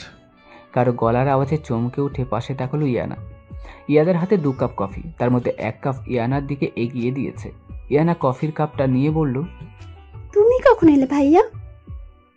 ইয়াদ কফির কাপে চুমুক দিয়ে বলল, তুই যখন গভীরে চিন্তায় মগ্ন ছিলি তখন। ইয়ানা কিছু বলল না, চুপচাপ কফি খেতে লাগলো। ইয়াদ একটু নড়েচড়ে বসে বলল, রেহানকে দেখে তুই অবাক হবি আগে জানতাম, তাই আমি তোকে আগে জানাতে চেয়েছিলাম, কিন্তু রেহান বলল তোকে সারপ্রাইজ দেবে, তার বলতে দেয়নি।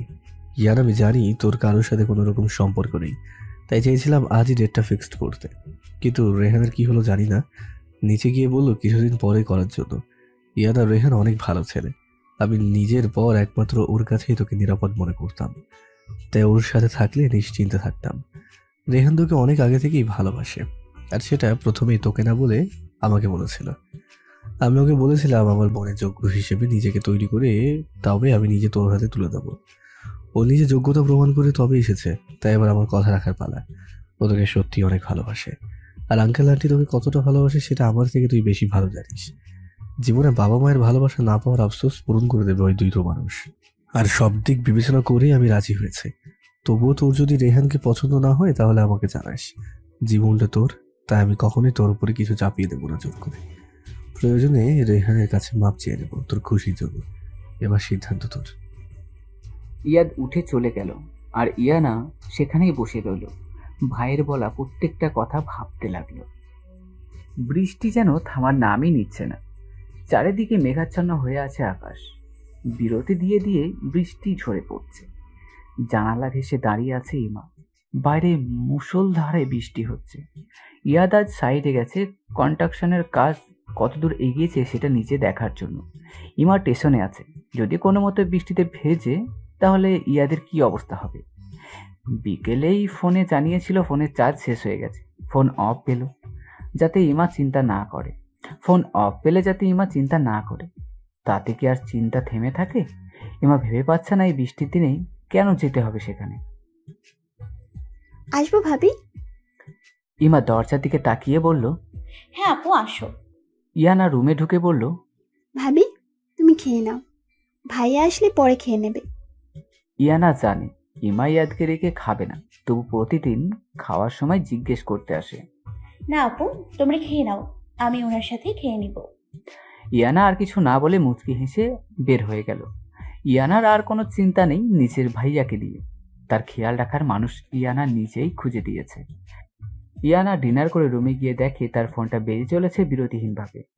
হাতে নিয়ে দেখলো রেহানের নাম্বার। কোনো রিয়াকশন ছাড়াই রিসিভ করে কানে ধরল। ডিনার করেছো? ইয়ানা ছোট করে উত্তর দিল, গুড। এবার চুপচাপ ঘুমিয়ে যাও, একদম ফোন কাটবে না, বুঝতে পেরেছো? ইয়ানা এবারও আগের মতো উত্তর দিল, গুড গার্ল। এবার ফটাফট ঘুমা। হ্যাঁ, শুভ নাইট। Good night. ইয়ানা ফোন কেটে ফোনের দিকে তাকিয়ে রইল। সেদিনের পর বেশ কিছুক্ষণ কেটে গেছে। ইয়ানা এখনো নিজের সিদ্ধান্ত কাউকে জানায়।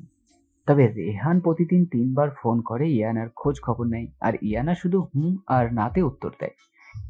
ইয়ানা ফোন রিসিভ না করলে দিতেই থাকে, কিন্তু অনেকবার ফোন দেওয়ার পর যখন ইয়ানা রিসিভ করে তখন একবার জিজ্ঞাসা করে না এত লেট কেন হলো রিসিভ করতে।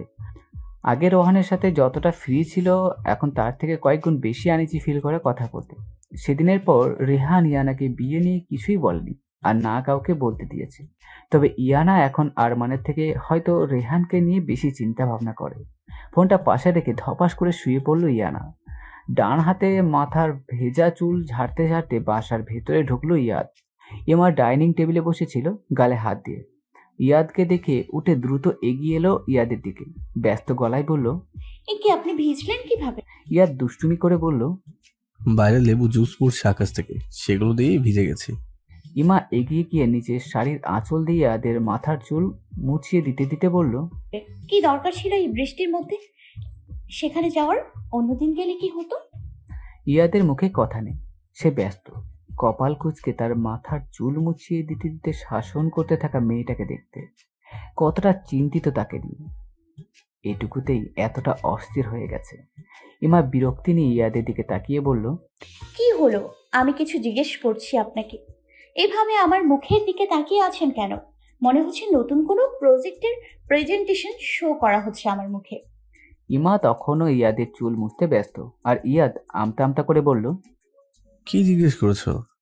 ইমা আবারও বলল, আজ নাকি অন্যদিন গেলেও তো হতো। ইয়াদ ইমার দিকে দৃষ্টি রেখে বলল, কিছু প্রবলেম হয়েছিল তাই যাওয়াটা প্রয়োজন ছিল। ইমা সরে গিয়ে বলল, ফ্রেশ আসুন, আমি খাবার দিচ্ছি। ইমার সরে যাওয়ায় ইয়াদের ভালো লাগলো না। ইয়াদের ইচ্ছে করছিল ইমার কোমর জড়িয়ে নিজের কাছে টেনে নেওয়ার, কিন্তু কোথাও একটা জড়তা কাজ করছে। অনেক সময় চলে গেছে দূরত্ব বজায় রাখতে রাখতে। এখন সহজেই সেটা পরিবর্তন করতে পারছেন। ইমা কিচেনের দিকে চলে গেলে আর ইয়াদ দীর্ঘশ্বাস ছেড়ে রুমের দিকে পা বাড়ালো। সিঁড়ির কাছে পা রাখতেই ইমা কিচেন থেকে উকি দিয়ে চেঁচিয়ে বলল, একদম শাওয়ার নেবেন না বলে দিলাম, শুধু হাত মুখ ধুয়ে ফ্রেশ হয়ে নেবেন। ইয়াদ বিরক্ত হয়ে বলল, এবার সারাদিন অফিসে কাজ করেছি আর বাইরেও গিয়েছিলাম, এখন শাওয়ার না দিলে ভালো লাগবে না। ইমা কড়া গলায় বলল, সকালে শাওয়ার নিয়েছেন তো? কতবার নিতে হয় শাওয়ার? আর অফিসে ছিলেন তো কি হয়েছে? এমনভাবে বলছেন যেন অফিসে আপনি কুড়াল দিয়ে কাঠ কেটে এসছেন। এসি রুমে বসে কাজ করে আবার শাওয়ার নিতে হয়? চুপচাপ গিয়ে হাত মুখ ধুয়ে আসুন। এমনি বৃষ্টিতে মাথা ভিজিয়ে এসেছেন, এখন আবার শাওয়ার নিয়ে জ্বর বাঁধানো ঠান্ডা। ইয়াদের নিজের চুল ছিঁড়তে ইচ্ছে করছে। কেন সে অসুস্থ হয়েছিল? এই মেয়ে এখন তাকে দিনে একবারের বেশি শাওয়ার নিতে দেয় না। বৃষ্টি থাকতে পারে তো রুমে বসিয়ে রাখে ব্ল্যাঙ্কেট দিয়ে মুড়িয়ে। ইমাটা দিন দিন ওভার সেন্সিটিভ হয়ে যাচ্ছে ইয়াদের বিষয়ে। ইয়াদ জানে এখন যদি ইমা বারণ করার সত্ত্বেও সে শাওয়ার নেয় তাহলে সারা রাত ইমার বকবক শুনতে হবে। তাই রুমে গিয়ে শুধু হাত মুখ ধুয়ে ফ্রেশ হয়ে চেঞ্জ করে নিল। নিজে এসে দেখলো ইমা এখনো কিচেনে আছে। ইয়াদ ধীর পায়ে এগিয়ে গেল কিচেনের দিকে। ইমা ইলিশ মাছ ভাজছে কোমরে শাড়ির আঁচল গুজে দিয়ে। একপাশের মেদ বিহিত পেটটা দৃশ্যমান, চুলগুলো হাত খোপা করা, তার জন্য ঘাড়ের দিকটা দৃশ্যমান। ইয়াদের এখন খুব ইচ্ছে করছে ইমার খোলা পেটে হাত রেখে পেছন থেকে জড়িয়ে ধরে ঘাড়ে মুখ ডুবিয়ে দিতে, কিন্তু ইয়াদের পা আটকে আছে, সে এগোতে পারছে না। ইমার হঠাৎ মনে হলো তার পেছনে কেউ আছে, আর তাই ফট করে ঘুরে তাকালো। ইয়াদকে দেখে অবাক হয়ে বলল,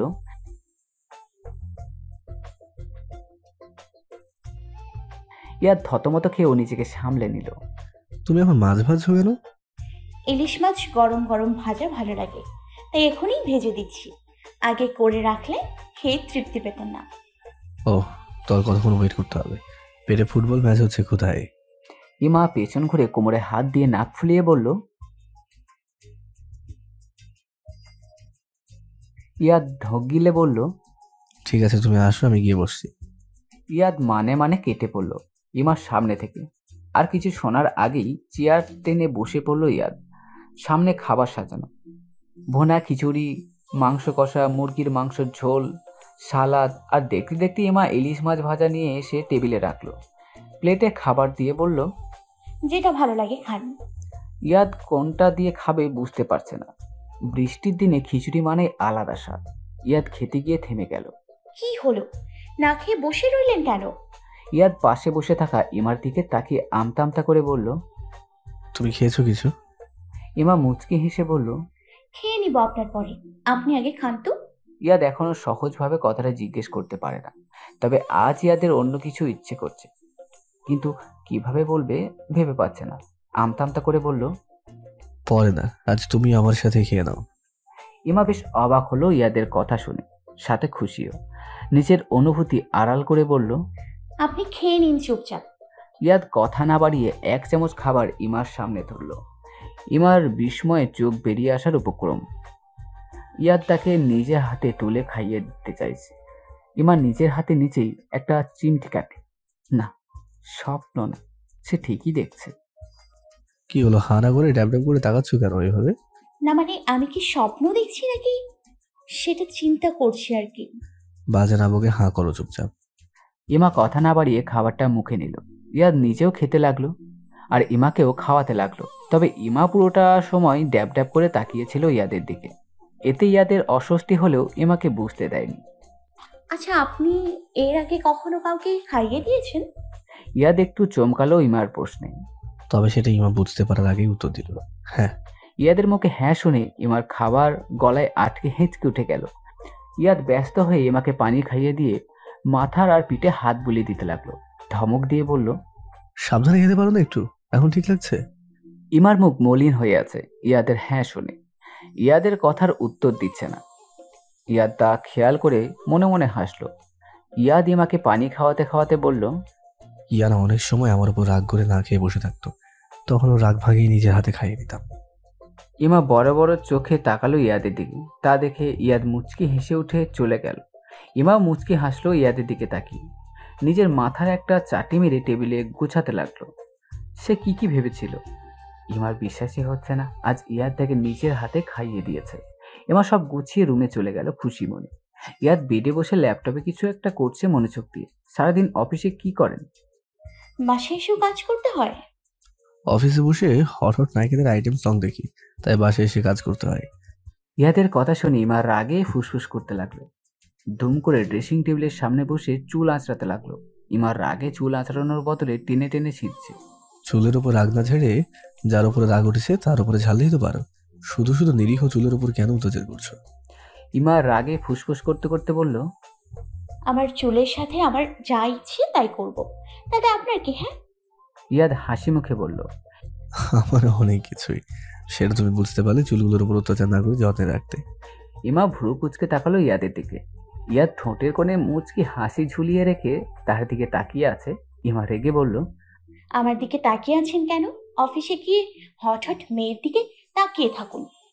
ইয়াদ মুচকি হেসে উঠে ইমার পেছনে গিয়ে দাঁড়ালো। ইমার হাত থেকে হেয়ার ব্রাশটা নিয়ে চুল আছড়ে দিতে লাগলো। ইমার মুখটা হাঁ হয়ে গেল ইয়াদের কাছে। ইয়াদ দুষ্টুমি করে বলল, খাবার খাওয়াতে আসিনি, এমন হাঁ করে বসে আছো, চুপচাপ সামনের দিকে তাকিয়ে বসো। ইমা কয়েকবার চোখ পিটপিট করে বলল, এই দেখুন না, আমি মনে হয় পাগল হয়ে যাচ্ছি। কি সব ভুলভাল দেখছি সেই কখন থেকে। ইয়াদ কিছুই বলল না, চুপচাপ নিজের কাজ করতে লাগলো। ইয়াদ বেশ এনজয় করছে ইমার এমন রিয়াকশন দেখে। আগে জানলে এমনটা আরো অনেক আগেই করতো ইয়াদ। ইমা হাঁ করে তাকিয়ে আয়নায় ইয়াদের প্রতিচ্ছবি দেখছে। ইয়াদ সুন্দর করে বেনি করে দিল। ইয়াদ বেনিটা ইমার হাতে দিলে ইমার হাঁ আরো কয়েক গুণ বড় হয়ে গেল। অবাকের চরম পর্যায়ে গিয়ে বলল, ইয়াদ আবার পেছনে গিয়ে বেডে বসে বলল, ইয়ানা স্কুলে পড়ার সময় আমি বেনি করে দিতাম ওর চুলে। আস্তে আস্তে বড় হতে থাকে আর নিজের খেয়াল নিজে রাখতে শিখে যায়। এখন এই বেনি নিয়ে গবেষণা না করে ঘুমোতে অনেক রাত হয়ে গেছে তো। ইয়াদ আর ইমা এখন এক বেডেই ঘুমায়, মাঝে কোলবালিশ দিয়ে। এতটুকুই উন্নতি হয়েছে তাদের সম্পর্কে। ইমার হঠাৎ অন্য কথা মাথায় এলো আর আমতা আমতা করে বলল, আপনাকে একটা কথা বলতে চাইছি কিছুদিন ধরে। ইয়াদ ল্যাপটপ কোলে নিয়ে বসে বলল, কি কথা বলো? ইমা শাড়ির আঁচল আঙুলে পেঁচাতে পেঁচাতে বলল, আমি একবার গ্রামে যেতে চাই, মায়ের কবরটা একবার দূর থেকে দেখতে চাই। ইয়াদের হাত থেমে গেল ইমার কথা শুনে। মা শব্দটা শুনেই মনে পড়ে গেল রুবিনার কথা।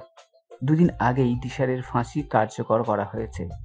ইয়াদ ঈশানকে যেতে বলেছিল, কিন্তু ঈশান স্পষ্ট বলেছে সে ওই লোকের কেউ হয় না। মনিকাও দিশারের থেকে মুখ ফিরিয়ে নিয়েছে। আর দিয়ার দিশারকে নিয়ে কোনো হেলদোল নেই। সে তার নিজের জীবন নিয়ে ব্যস্ত। লাশকেও না নেওয়ার বেয়ারিশ হিসেবে দাফন করে দিয়েছে কর্তৃপক্ষ।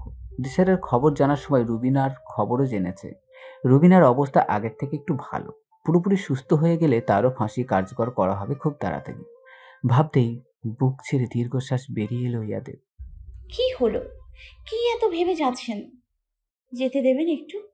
আমি কথাকে সাথে করে নিয়ে চলে যাব। ইয়াদ নির্বিকার গলায় বলল, না। ইমা অসহায় দৃষ্টিতে তাকালো ইয়াদের দিকে আর কাঁদো কাঁদো গলায় বলল, কিন্তু কেন? ইয়াদ কাজ করতে করতে বলল, কথাকে নিয়ে যেতে হবে কেন? আমি নিয়ে যাব তোমাকে আর 2-3 দিন পর। ইমা অবাক হয়ে মৃদু চিৎকার দিয়ে বলল, কি? ইয়াদ কানে হাত দিয়ে বলল, সেভাবে কেউ চিৎকার করে? এখনই কানে 12টা বেজে যেত আমার। ইমা ইয়াদের কথা সম্পূর্ণ উপেক্ষা করে বলল, সত্যি যাবেন আপনি? ইয়াদ ল্যাপটপে দৃষ্টি রেখে মুচকি হেসে বলল, তবে শর্ত আছে। ইমার মুখ মলিন হয়ে গেল শর্তের কথা শুনে। থমথমে গলায় জিজ্ঞেস করলো, কি শর্ত? ইয়াদ ল্যাপটপ রেখে ইমার দিকে তাকিয়ে বলল, সকালে নিয়ে যাব, আবার সন্ধ্যায় চলে আসবো। একদম থাকার বায়না করা যাবে না। ইমা দীর্ঘশ্বাস ছেড়ে দিয়ে বলল, আমার ভাগ্য সবার মতো নয়। কার কাছে থাকবো? থাকার মতো কেউ নেই আমার। অন্য সবার মতো রাগ করে বাবার বাড়ি যাওয়ার হুমকিও কখনো দিতে পারবো না আপনাকে। সেই ভাগ্যই আমার নেই। কথা বলতে বলতে ইমার গলা ধরে এলো। ইয়াদ মাথা নিচু করে ফেলেছে ইমার কথা শুনে। পরক্ষণে উঠে গিয়ে ইমার সামনে দাঁড়ালো আর ইমার মাথা পেঁচিয়ে জড়িয়ে ধরলো। ইয়াদ জড়িয়ে ধরার সাথে সাথে ইমা ফুপিয়ে কাঁদতে লাগলো। ইয়াদ শান্ত গলায় বলল, একদম কাঁদবে না। তোমার আমি আছি আর আমার তুমি আছো। আমিও তো শ্বশুর বাড়ি জামাই আদর পাবো না, তাই বলে কি আমি কাঁদছি নাকি? ইয়াদের কথা শুনে ইমা কান্নার মাঝে ফিক করে হেসে দিল। তা দেখে ইয়াদ স্বস্তি পেল। ইমাকে ছেড়ে দুগালে হাত রেখে বৃদ্ধাঙ্গুলি নিয়ে চোখ মুছে দিল আলতো করে। তবে তুমি চাইলে রাগ করে ফার্ম হাউসে চলে যেতে পারো, তারপর আমি গিয়ে তোমার রাগ ভাঙিয়ে নিয়ে আসবো। ইমা ভ্রু কুঁচকে ইয়াদের দিকে তাকালো। এই হয়তো একমাত্র ব্যক্তি হবে যে নিজের বউকে বলে দিচ্ছে রাগ করে কোথায় যাবে। ইমার তাকানো দেখে ইয়াদ বোকার মতো হাসলো। হাসিটা তীরের মতো বিঁধল ইমার মনে। ইয়াদকে হাসলে আরো অনেক গুণ বেশি সুন্দর লাগে দেখতে। ইমা হঠাৎ বলে উঠল, আপনি একদম হাসবেন না কারোর সামনে। ইয়াদ অবাক হয়ে বলে উঠল, কেন, আমার হাসি কি খুব বাজে দেখতে লাগে? ইমা মুখ কুঁচকে বলল, ঠিক বলেছেন, আপনি হাসলে মনে হয়। কি মনে হয়? ইমা আমতা আমতা করে বলল, কিছু না, হাসবেন না কারোর সামনে, শুধু আমার সামনে হাসবেন। ইয়াদ কিছু না বলে ভুরু কুঁচকে তাকিয়ে রইল ইমার দিকে। ইমা এদিক ওদিক তাকিয়ে দৃষ্টি লুকানোর চেষ্টা করলো। তা দেখে ইয়াদ হাহা করে হাসতে লাগলো। ইমা এবার মুখ ফুলিয়ে তাকিয়ে রইল ইয়াদের দিকে। ইয়াদ হাসি বন্ধ করে বলল, এভাবে তাকিয়ে থাকতে হবে না, গিয়ে শুয়ে পড়ো, অনেক রাত হয়েছে। ইয়াদ ইমাকে ছেড়ে ওয়াশরুমে চলে গেল, আর ইমা সেদিকে কিছু সময় তাকিয়ে বেডে চলে গেল। ইয়াদ ওয়াশরুম থেকে বের হয়ে ইমার পাশে শুয়ে পড়ল, মাঝে কোলবালিশ রেখে। ইমা হতাশ গলায় বলল, আমি তো কথাকে বলেছি যেদিন যাই সেদিন এখানে চলে আসতে। ইয়াদ ঘুরে ইমার দিকে তাকিয়ে বলল, ঠিক আছে, এতে প্রবলেম কোথায়? ইয়ানা একা থাকবে বাসায়, ওর সাথে থাকবে সারাদিন। ইমা খুশি হয়ে বলল, এটা তো ভেবেই দেখিনি। এখন আর ভাবতে হবে না, ঘুমাও চুপচাপ। ইয়াদ হাত বাড়িয়ে সাইড টেবিল লাইট অফ করে দিল, আর এখন শুধু ডিম লাইট জ্বলছে। ইয়াদ চোখ বন্ধ করে শুয়ে রইল, কিন্তু ইমা বারবার এপাশ ওপাশ করছে। ইয়াদ চোখ বন্ধ করেই পড়ল। কি হলো, ইঁদুরের মতো নড়াচড়া করছো কেন? ইমা মলিন গলায় বলল, ঘুম আসছে না। ইয়াদ কিছু না বলে উঠে কোলবালিশ সরিয়ে হেলান দিয়ে বেডে বসে রইল ইমার কাছে গিয়ে। ইমা বড় বড় চোখ খুলে তাকালো ইয়াদের দিকে। ইয়াদ ইমাকে একটু কাছে টেনে মাথায় হাত বুলিয়ে দিতে লাগলো। ইমা বড় বড় চোখ করে তাকিয়ে আছে ইয়াদের দিকে। চোখ বড় বড় করার জন্য মাথায় হাত বলে দিচ্ছি না, চোখ বন্ধ করে ঘুমাও। ইমা ইয়াদের ধমক শুনে সাথে সাথে চোখ বন্ধ করে ফেলল। ইয়াদ তা দেখে মুচকি হেসে হাত বুলিয়ে দিতে লাগলো। অনেকটা সময় পর ইয়াদ খেয়াল করলো ইমা ঘুমিয়ে পড়েছে।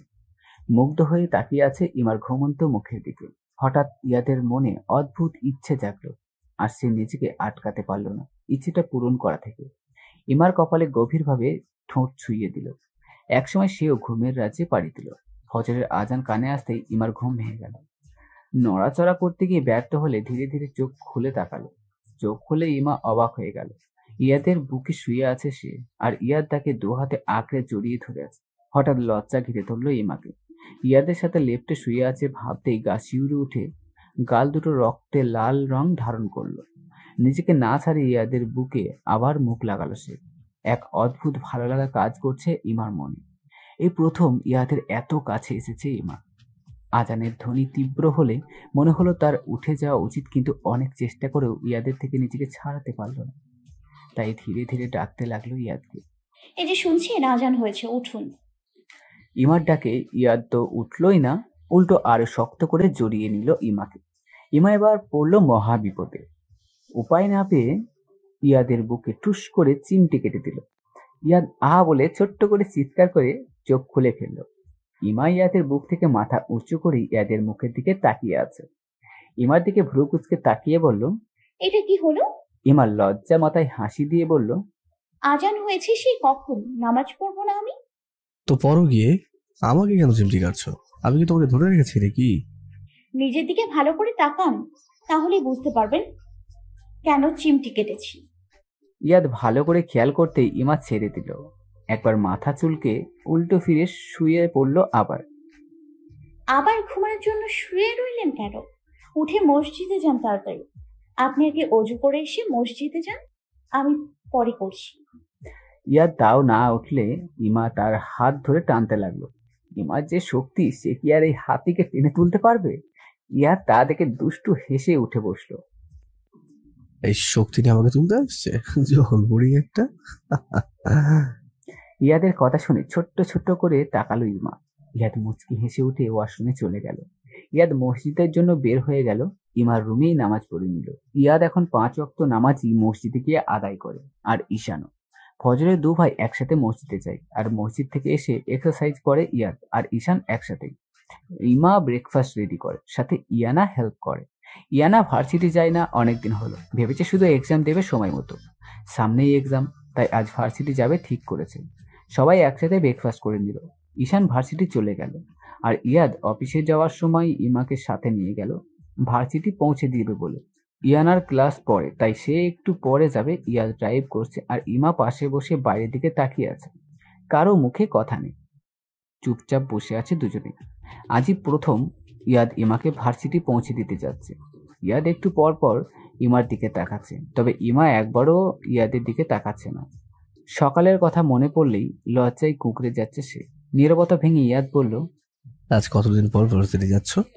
ইমা বাইরের দিকে তাকিয়ে বলল, হিসাব করিনি, আর ভার্সিটি না গেলেই বা কি হয়? কি হয় মানে? ক্লাস না করলে পরীক্ষায় পাশ করবে কিভাবে? পড়াশুনো করে কি করব? বিয়ে হয়ে গেছে, এখন মন দিয়ে ঘর সংসার করব। আপনার জন্যই পড়াশোনা করতে হচ্ছে।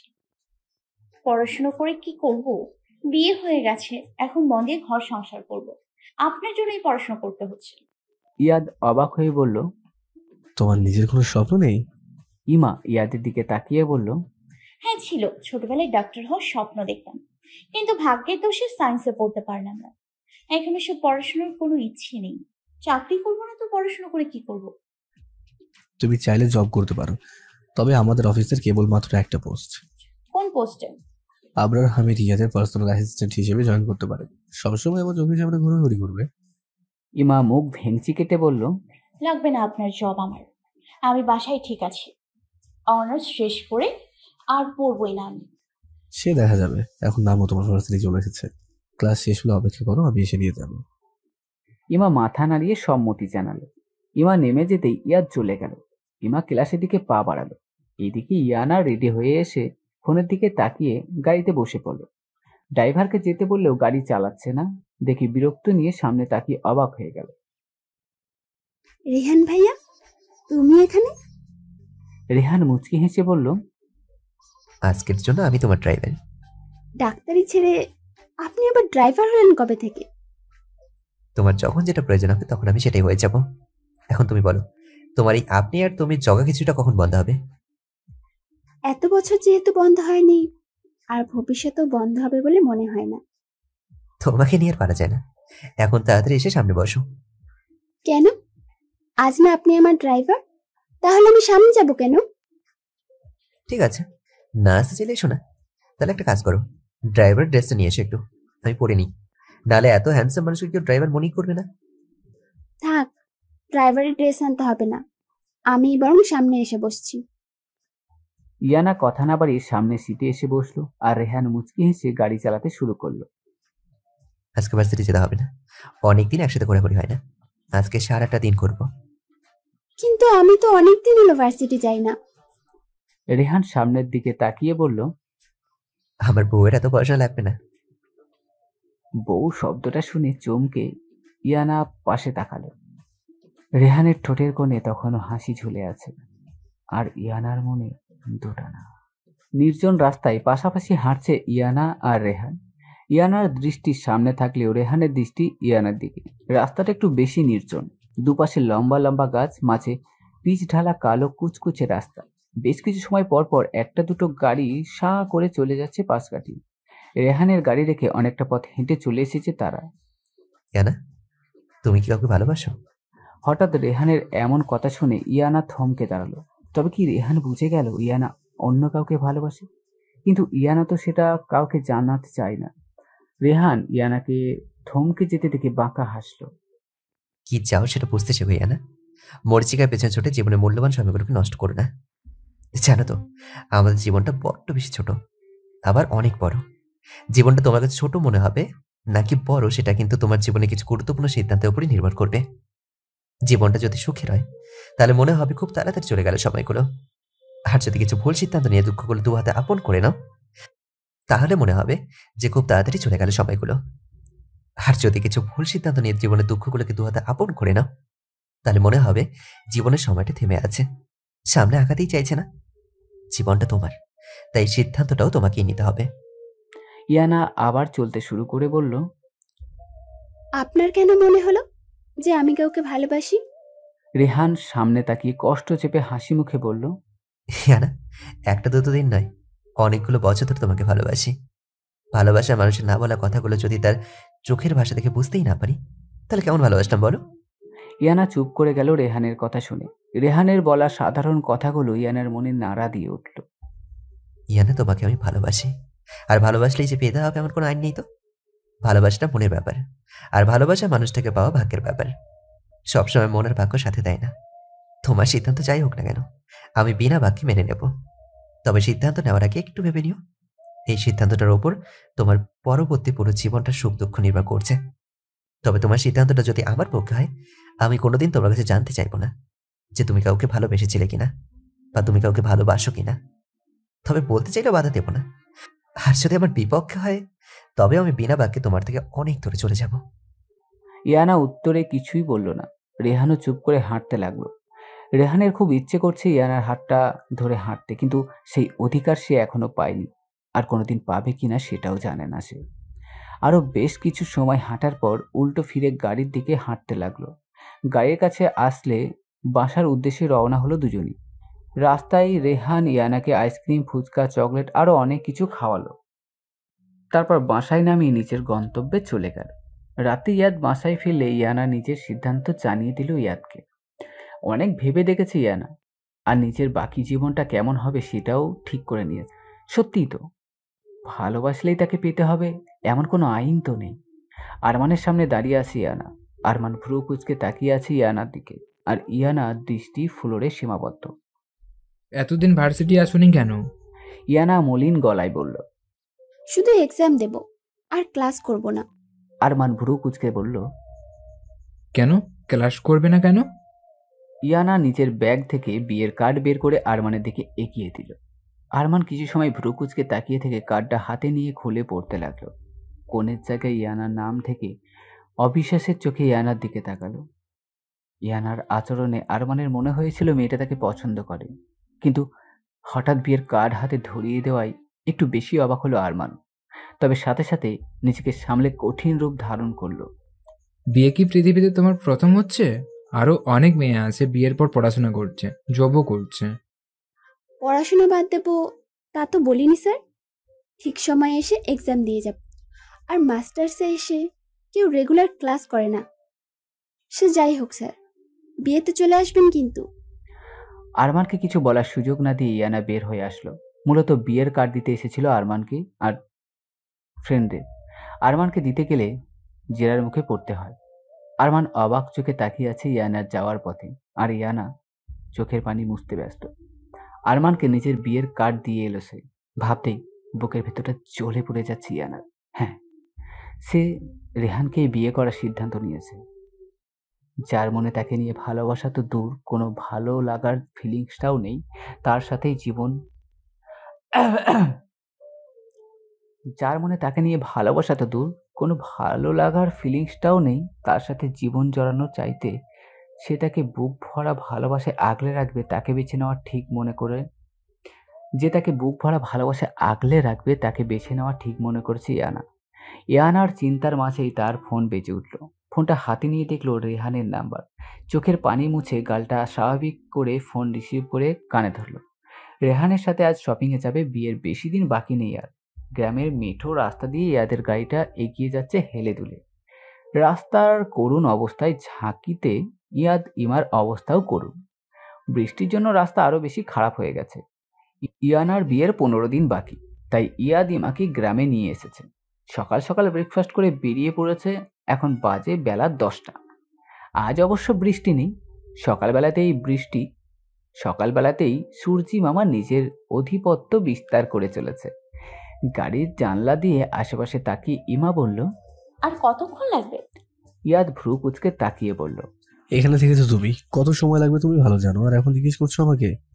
ইমা মলিন হেসে বলল, বেশ কয়েক বছর হয়ে গেছে এখান থেকে চলে গেছে, অনেক কিছু চেঞ্জ হয়ে গেছে। এখন লাস্ট যখন এসেছিলাম তখন কি আর এসব ঘুরছিল? ইয়াদ আর কথা না বাড়িয়ে গাড়ি চালানোয় মনোযোগ দিল। আরও বেশ কিছুটা সময় পার করার পর কাঙ্ক্ষিত জায়গায় পৌঁছে গেল তারা। টিনের বাউন্ডারি দেওয়া বাড়িটাই টিনের গেট। গাড়ি থেকে নেমে ইয়াদ এদিক ওদিক তাকিয়ে দেখতে লাগলো কেউ আছে কিনা। ইমা ইয়াদের দিকে তাকিয়ে বিরক্ত হয়ে টিনের গেটে শব্দ করে বলল, কেউ আছেন? ভেতর থেকে কেউ বলে উঠল, ক্যাডারটাকে কারে চাই? এক মাঝারি বয়সী মহিলা গেট খুলে বাইরে এলো। দেখে অনেকটা ইমার মনির বয়সী লাগছে। মহিলা বাইরে এসে ইমাকে দেখে চুপ মেরে গেল আর ভালো করে পরোক্ষ করতে লাগলো ইমাকে। এদিকে ইয়াদ বিরক্তি নিয়ে তাকিয়ে আছে মহিলার দিকে।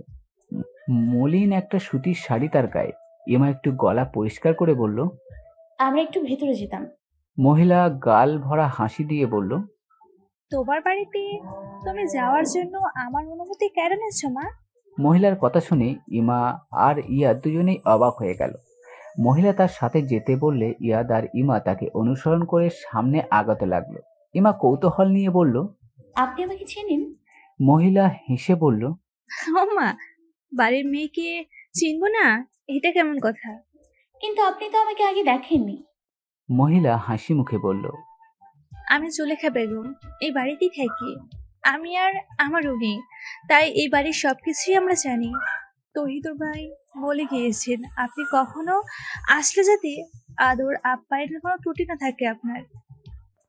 ইমা অবাক হয়ে বলল, উনি কিভাবে জানলেন আমরা এখানে আসবো? তা তো বলতে পারবো না, তবে তহিদুর ভাই মাঝে মাঝে এখানে আসে আর আপনার কথা বলে যায়। এই তো 2 দিন আগেও এসেছিল, তখনও বলে গেছে। আপনারা চলুন, হাত মুখ ধুয়ে একটু বিশ্রাম নিয়ে নেবেন। আমি মায়ের কাছে যাবো একটু। বাড়ি থেকে একটু দূরে কবরস্থানে কবর দেওয়া হয়েছে ইমার মার আর নানুকে। ইমার বাবা আর নানার কবরও এই একই কবরস্থানে। ইয়াদ ইমার মায়ের কবরটা চেনে, তাই ইমাকে নিয়ে বের হয়ে এলো বাড়ি থেকে। একটু হেঁটে পৌঁছে গেল কবরস্থানে। ইমা ভেতরে গেল না, বাইরে দাঁড়িয়ে তাকিয়ে রইল কবরটার দিকে। অনায়াসে তাহেরার কবরটা আলাদা করা যায়, কারণ কবরটা বাঁধিয়ে দেওয়া হয়েছে আর কবরের উপর অসংখ্য বেলি ফুল ফুটে উঠেছে। দেখে মনে হচ্ছে মাঝে মাঝে কেউ পরিষ্কার করে, না হলে জঙ্গলে ঢেকে যেত এই কয়েক মাসে। তাহেরার পাশেই ইমার নানুর কবরটাও আছে। ইমা ইমরুলের কবর চেনে না, তাই দেখতে পারল না। আর চিনিয়ে দেওয়ার মতো কেউ বেঁচে নেই এখন। ইয়াদ ভেতরে গিয়ে কবর জিয়ারত করলো আর ইমা বাইরে থেকে। ইমার চোখের বাঁধ ভেঙে গেছে আজ। আবার ইচ্ছে করছে দৌড়ে গিয়ে কবরটা জড়িয়ে ধরে চিৎকার করে কাঁদতে, কিন্তু পারছে না। তাই বাইরে দাঁড়িয়ে অশ্রুর বিসর্জন দিয়ে যাচ্ছে। কবর জিয়ারত শেষে ইমা আসতে চাইছিল না, তাই জোর করে ইয়াদ নিয়ে এলো। বাড়িতে এসে ইয়াদ আর ইমার চোখ কপালে। এইটুকু সময়ের মধ্যে জুলেখা বেগম অনেক ব্যবস্থা করে ফেলেছে। এখনো লাঞ্চের সময় হয়নি, তাই ইয়াদ আর ইমা হালকা খাবার খেয়ে জুলেখার দেখানো রুমে গেল রেস্ট নিতে। সেখানে গিয়ে ইমা বুঝতে পারলো জুলেখা বেগম কিভাবে তাকে চিনতে পারছে। এই রুমে তহিদুর, তাহেরা, ইমা আর তাহেরের সবারই অনেক ছবি আছে। ইমা রুমটা ভালো করে দেখে বেডে শুয়ে পড়লো আর ইয়াদ উল্টো দিকে বারান্দায় গিয়ে বসলো। দক্ষিণা বাতাস এসে গায়ে লাগছে তার। ঠিক করেছে একটু রেস্ট নিয়ে আবার ফিরে যাবে। অনেক সময় পর রুমে এসে দেখে ইমা ঘুমিয়ে আছে। দুপুরের গরমে ফ্যানের বাতাসেও বিন্দু বিন্দু ঘামের অস্বস্তি দেখতে পাচ্ছে ইমার সারা মুখে, যা ইমার সৌন্দর্য আরো বেড়ে গেছে অনেক গুণ। বাইরে প্রচুর রোদ, তাই ইয়াদও গিয়ে ইমার পাশে শুয়ে পড়ল। কখন ঘুমিয়ে পড়েছে টেরই পায়নি। গরমে ইমার ঘুম ভেঙে গেল। পাশে তাকিয়ে চমকে গেল, ইয়াদ ঘুমিয়ে আছে চুপটি করে, তবে ঘেমে অবস্থা খারাপ। ইমা সারা রুমে চোখ বুলিয়ে ড্রেসিং টেবিলের পাশে হাত পাখা দেখতে পেয়ে উঠে গিয়ে নিয়ে আসলো আর ইয়াদকে বাতাস করতে লাগলো। অনেকটা পথ ড্রাইভ করেছে, তাই হয়তো ইয়াদ ক্লান্ত হয়ে গেছে।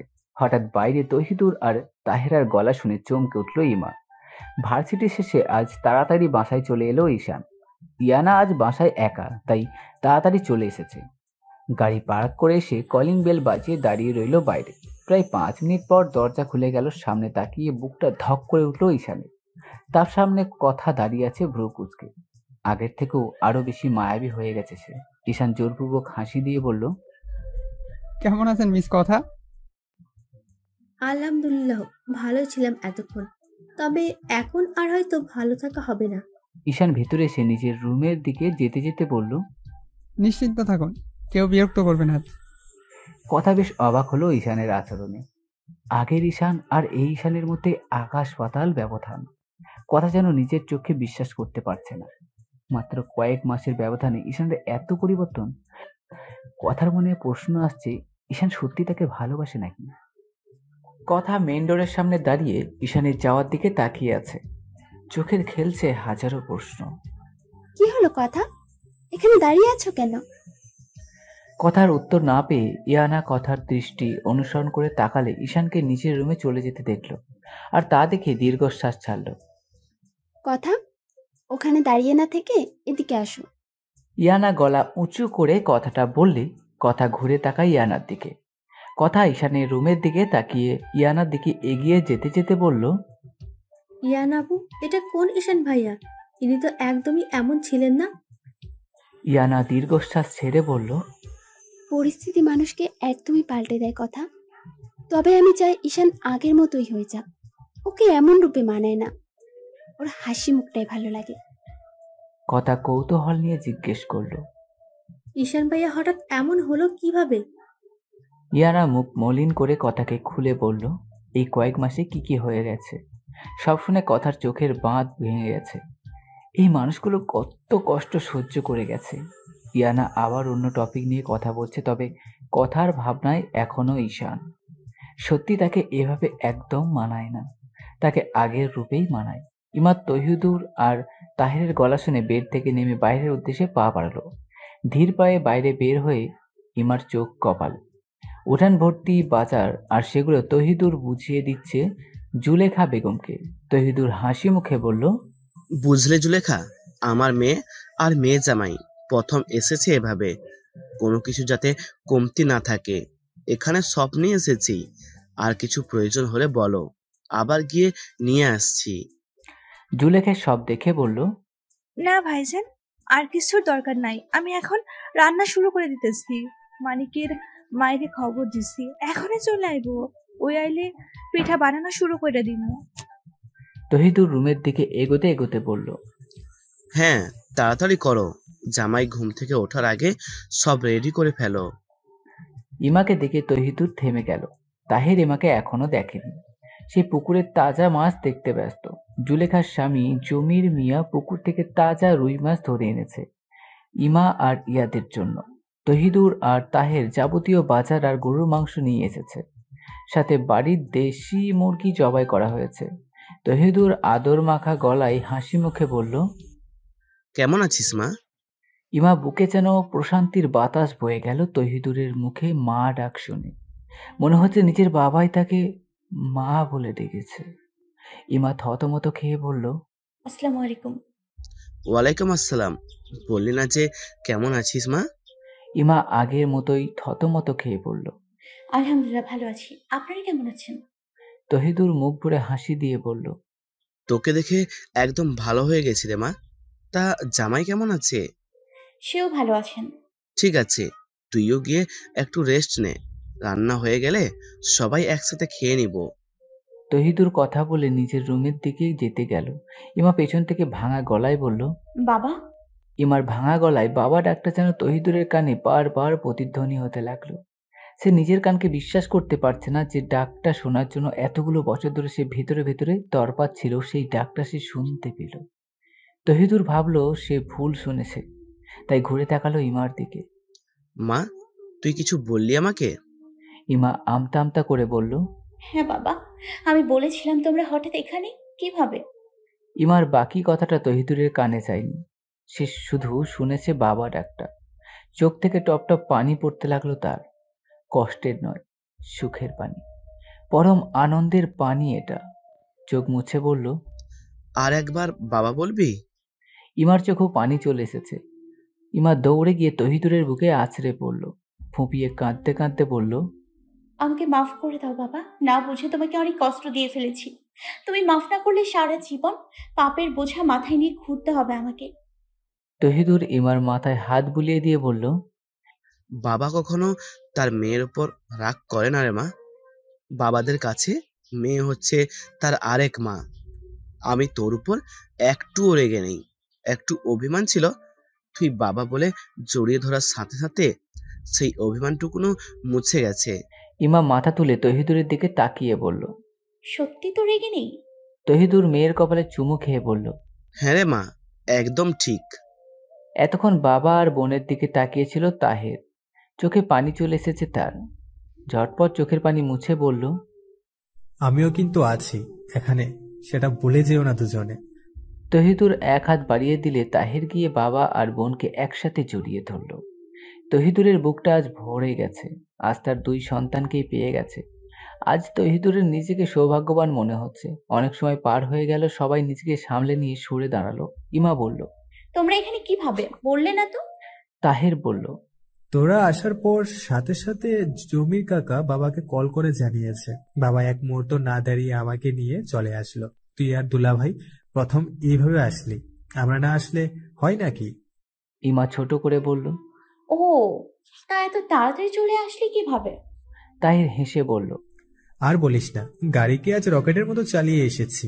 অন্য সময় এত স্পিডে ড্রাইভ করলে বাবা বকা দেয়, আর আজ বলেছিল আরো একটু তাড়াতাড়ি চালাতে। ইমা অবাক হয়ে বলল, বাবা, এমনটা কেউ করে? কোনো দুর্ঘটনা ঘটে গেলে কি হতো? তহিদুর হাসি মুখে বলল, কিছু হবে না রে মা। তাহের এদিক ওদিক তাকিয়ে বলল, তো আপু, দুলাভাই কোথায়? ইমা রুমের দিকে তাকিয়ে বলল, ঘুমিয়ে পড়েছে। তহিদুর বলল, তুইও গিয়ে একটু রেস্ট নে, লাঞ্চের সময় হয়ে গেছে প্রায়। না বাবা, তুমি যে কাজ করতে বলেছো জুলেখা চাচিকে, সে একা পারবে না, আমি গিয়ে একটু হেল্প করি। তহিদুর ব্যস্ত গলায় বলল, না, তার দরকার নেই, জুলেখা একাই সব করে নেবে। আর মানিকের মাকে নাকি আসতে বলেছে। ইমা রান্নাঘরের দিকে যেতে যেতে বলল, সমস্যা নেই, আমি গিয়ে হেল্প করি। ঠিক আছে যা, তবে সাবধানে কাজ করিস। এখানে কিন্তু মাটির চুলোয় রান্না করে জুলেখা। ইমা মাথা নাড়িয়ে ঠিক আছে বুঝিয়ে চলে গেল রান্নাঘরের দিকে।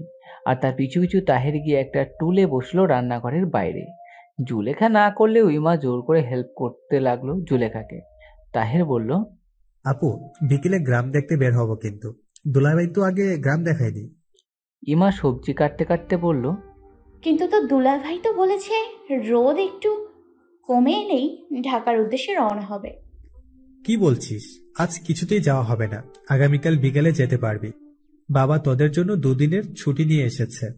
ইমা চিন্তিত হয়ে বলল, ঠিক আছে, তোর ভাইকে বলে দেখছি কি বলে। বলা বলির কিছুই নেই, আগামীকালের আগে যাওয়ার কথা বলে লাভ নাই। গল্প করতে করতে রান্না বান্না শেষ হয়ে গেল। এদিকে ইয়াদের ঘুম ভাঙলে চোখ বন্ধ করে পাশে হাতড়ে ইমাকে খুঁজে না পেয়ে ফট করে তাকাল। সারা রুমেও ইমাকে না পেয়ে উঠে বসলো। তখনই দরজা খুলে ইমার রুমে এলো। ইমা ইয়াদকে বসে থাকতে দেখে বলল, আপনার ঘুম ভেঙে গেল? আবার কি শাওয়ার নেবেন? ইয়াদ চোখ কচলে বলল। ইমা রুমের আলমারি খুলে শাড়ি বের করতে করতে বলল, আচ্ছা, আমরা বাসায় যাচ্ছি না। ইয়াদ বড় বড় চোখে তাকিয়ে বলল, ইমা, আমি কিন্তু আগে বলেছিলাম থাকার বায়না করে যাবে না। এখানে নেটওয়ার্ক প্রবলেম, আমি অফিসের কাজগুলো করতে পারবো না। ইমা শাড়ি বের করে বলল, আমাকে বলে লাভ নেই, বাবার তাহের এসছে, তারা আজ কিছুতেই যেতে দেবে না। ইয়াদ অবাক হয়ে তাকালো ইমার দিকে। কিছু সময় পর ইমার কথার মানে বুঝতে পারলো। এরা আবার কখন আসলো সেটা বুঝতে পারছে না ইয়াদ। তারা কখন আসলো আর হঠাৎ? আমরা এসছি শুনেই এসছে, আর আপনি যখন ঘুমিয়েছিলেন তখন এসছে। ইয়াদ থম মেরে বসে রইল। তা দেখে ইমা তাড়া দিয়ে বলল, কি হলো, শাওয়ার নেবেন নাকি বলছে না কেন? ইয়াদ বিরক্ত হয়ে বলল, শাওয়ার নিয়ে পরবোটা কি শুনি? কেন? তাহিরের প্যান্ট আর পাঞ্জাবি পরে নেবেন? তাহির কিন্তু আপনার থেকে কম যায় না, ওটা আপনার হয়ে যাবে। আর নতুনগুলো এনে দিচ্ছি, যেগুলো তাহির পরেনি আগে। ইয়াদের উত্তরের অপেক্ষা না করে ইমা বের হয়ে গেল। তহিদুর প্রতি ঈদে তাহেরের জন্য নতুন ড্রেস কেনার সাথে ইমার জন্যও কিনত। গ্রামে ঈদ করায় ইমার জন্য কেনা সব ড্রেস ইমার বরাদ্দকৃত রুমের আলমারিতেই সাজিয়ে রাখত তাহেরা। ইমা সেই ড্রেসগুলোর মধ্যে একটা শাড়ি বের করে নিয়ে গেছে শাওয়ার নেওয়ার জন্য। শাওয়ার শেষ করে এসে ইয়াদকে তাহেরের একটা নতুন প্যান্ট আর পাঞ্জাবি বের হাতে ধরিয়ে দিল। ইয়াদও বাধ্য হয়ে শাওয়ার নিয়ে এলো। এখানে ওয়াশরুম বাইরে, রুমের সাথে না। তাহেরের প্যান্ট আর পাঞ্জাবি ভালো মতোই হয়ে গেছে ইয়াদের। লাঞ্চ করতে এসে ইয়াদের চোখ কপালে। টেবিল ভর্তি নানা আইটেমের খাবার সাজানো, যার অনেকগুলো নামও ইয়াদ জানে না। ইমা ইয়াদের কানের কাছে ফিসফিস করে বলল, আপনার না আফসোস ছিল কখনো শ্বশুর বাড়ির জামাই আদর পাবেন না? এবার বুঝেছেন জামাই আদর কাকে বলে? ইয়াদ অসহায় দৃষ্টিতে তাকালো ইমার দিকে, আর তা দেখে ইমা দুষ্টু হাসলো। তখনই তহিদুর এসে বসলো, একটা চেয়ার টেনে তার সাথেই তাহের। কেমন আছো ইয়াদ বাবা? হঠাৎ প্রশ্ন করায় প্রথমে চমকে উঠল ইয়াদ, পরক্ষণে নিজেকে সামলে বলল, আসসালামু আলাইকুম আঙ্কেল। ওয়ালাইকুম আসসালাম। আলহামদুলিল্লাহ, আল্লাহ ভালো রেখেছেন। আপনারা কেমন আছেন? আলহামদুলিল্লাহ, আমরাও ভালো আছি। তো বাবা, শুরু করো। সব কিন্তু গ্রামের টাটকা খাবার। ইয়াদ জি বলতেই ইমা খাবার দিতে লাগলো সবাইকে। ইয়াদ একটা শেষ করে ওঠার আগেই তহিদুর আরেকটা দিতে বলছে ইমাকে, আর ইমাও বাধ্য মেয়ের মতো বাবার কথা শুনছে। ইয়াদ বারবার না করেই যাচ্ছে, আর ইমা বাবার কথাই দিয়েই যাচ্ছে।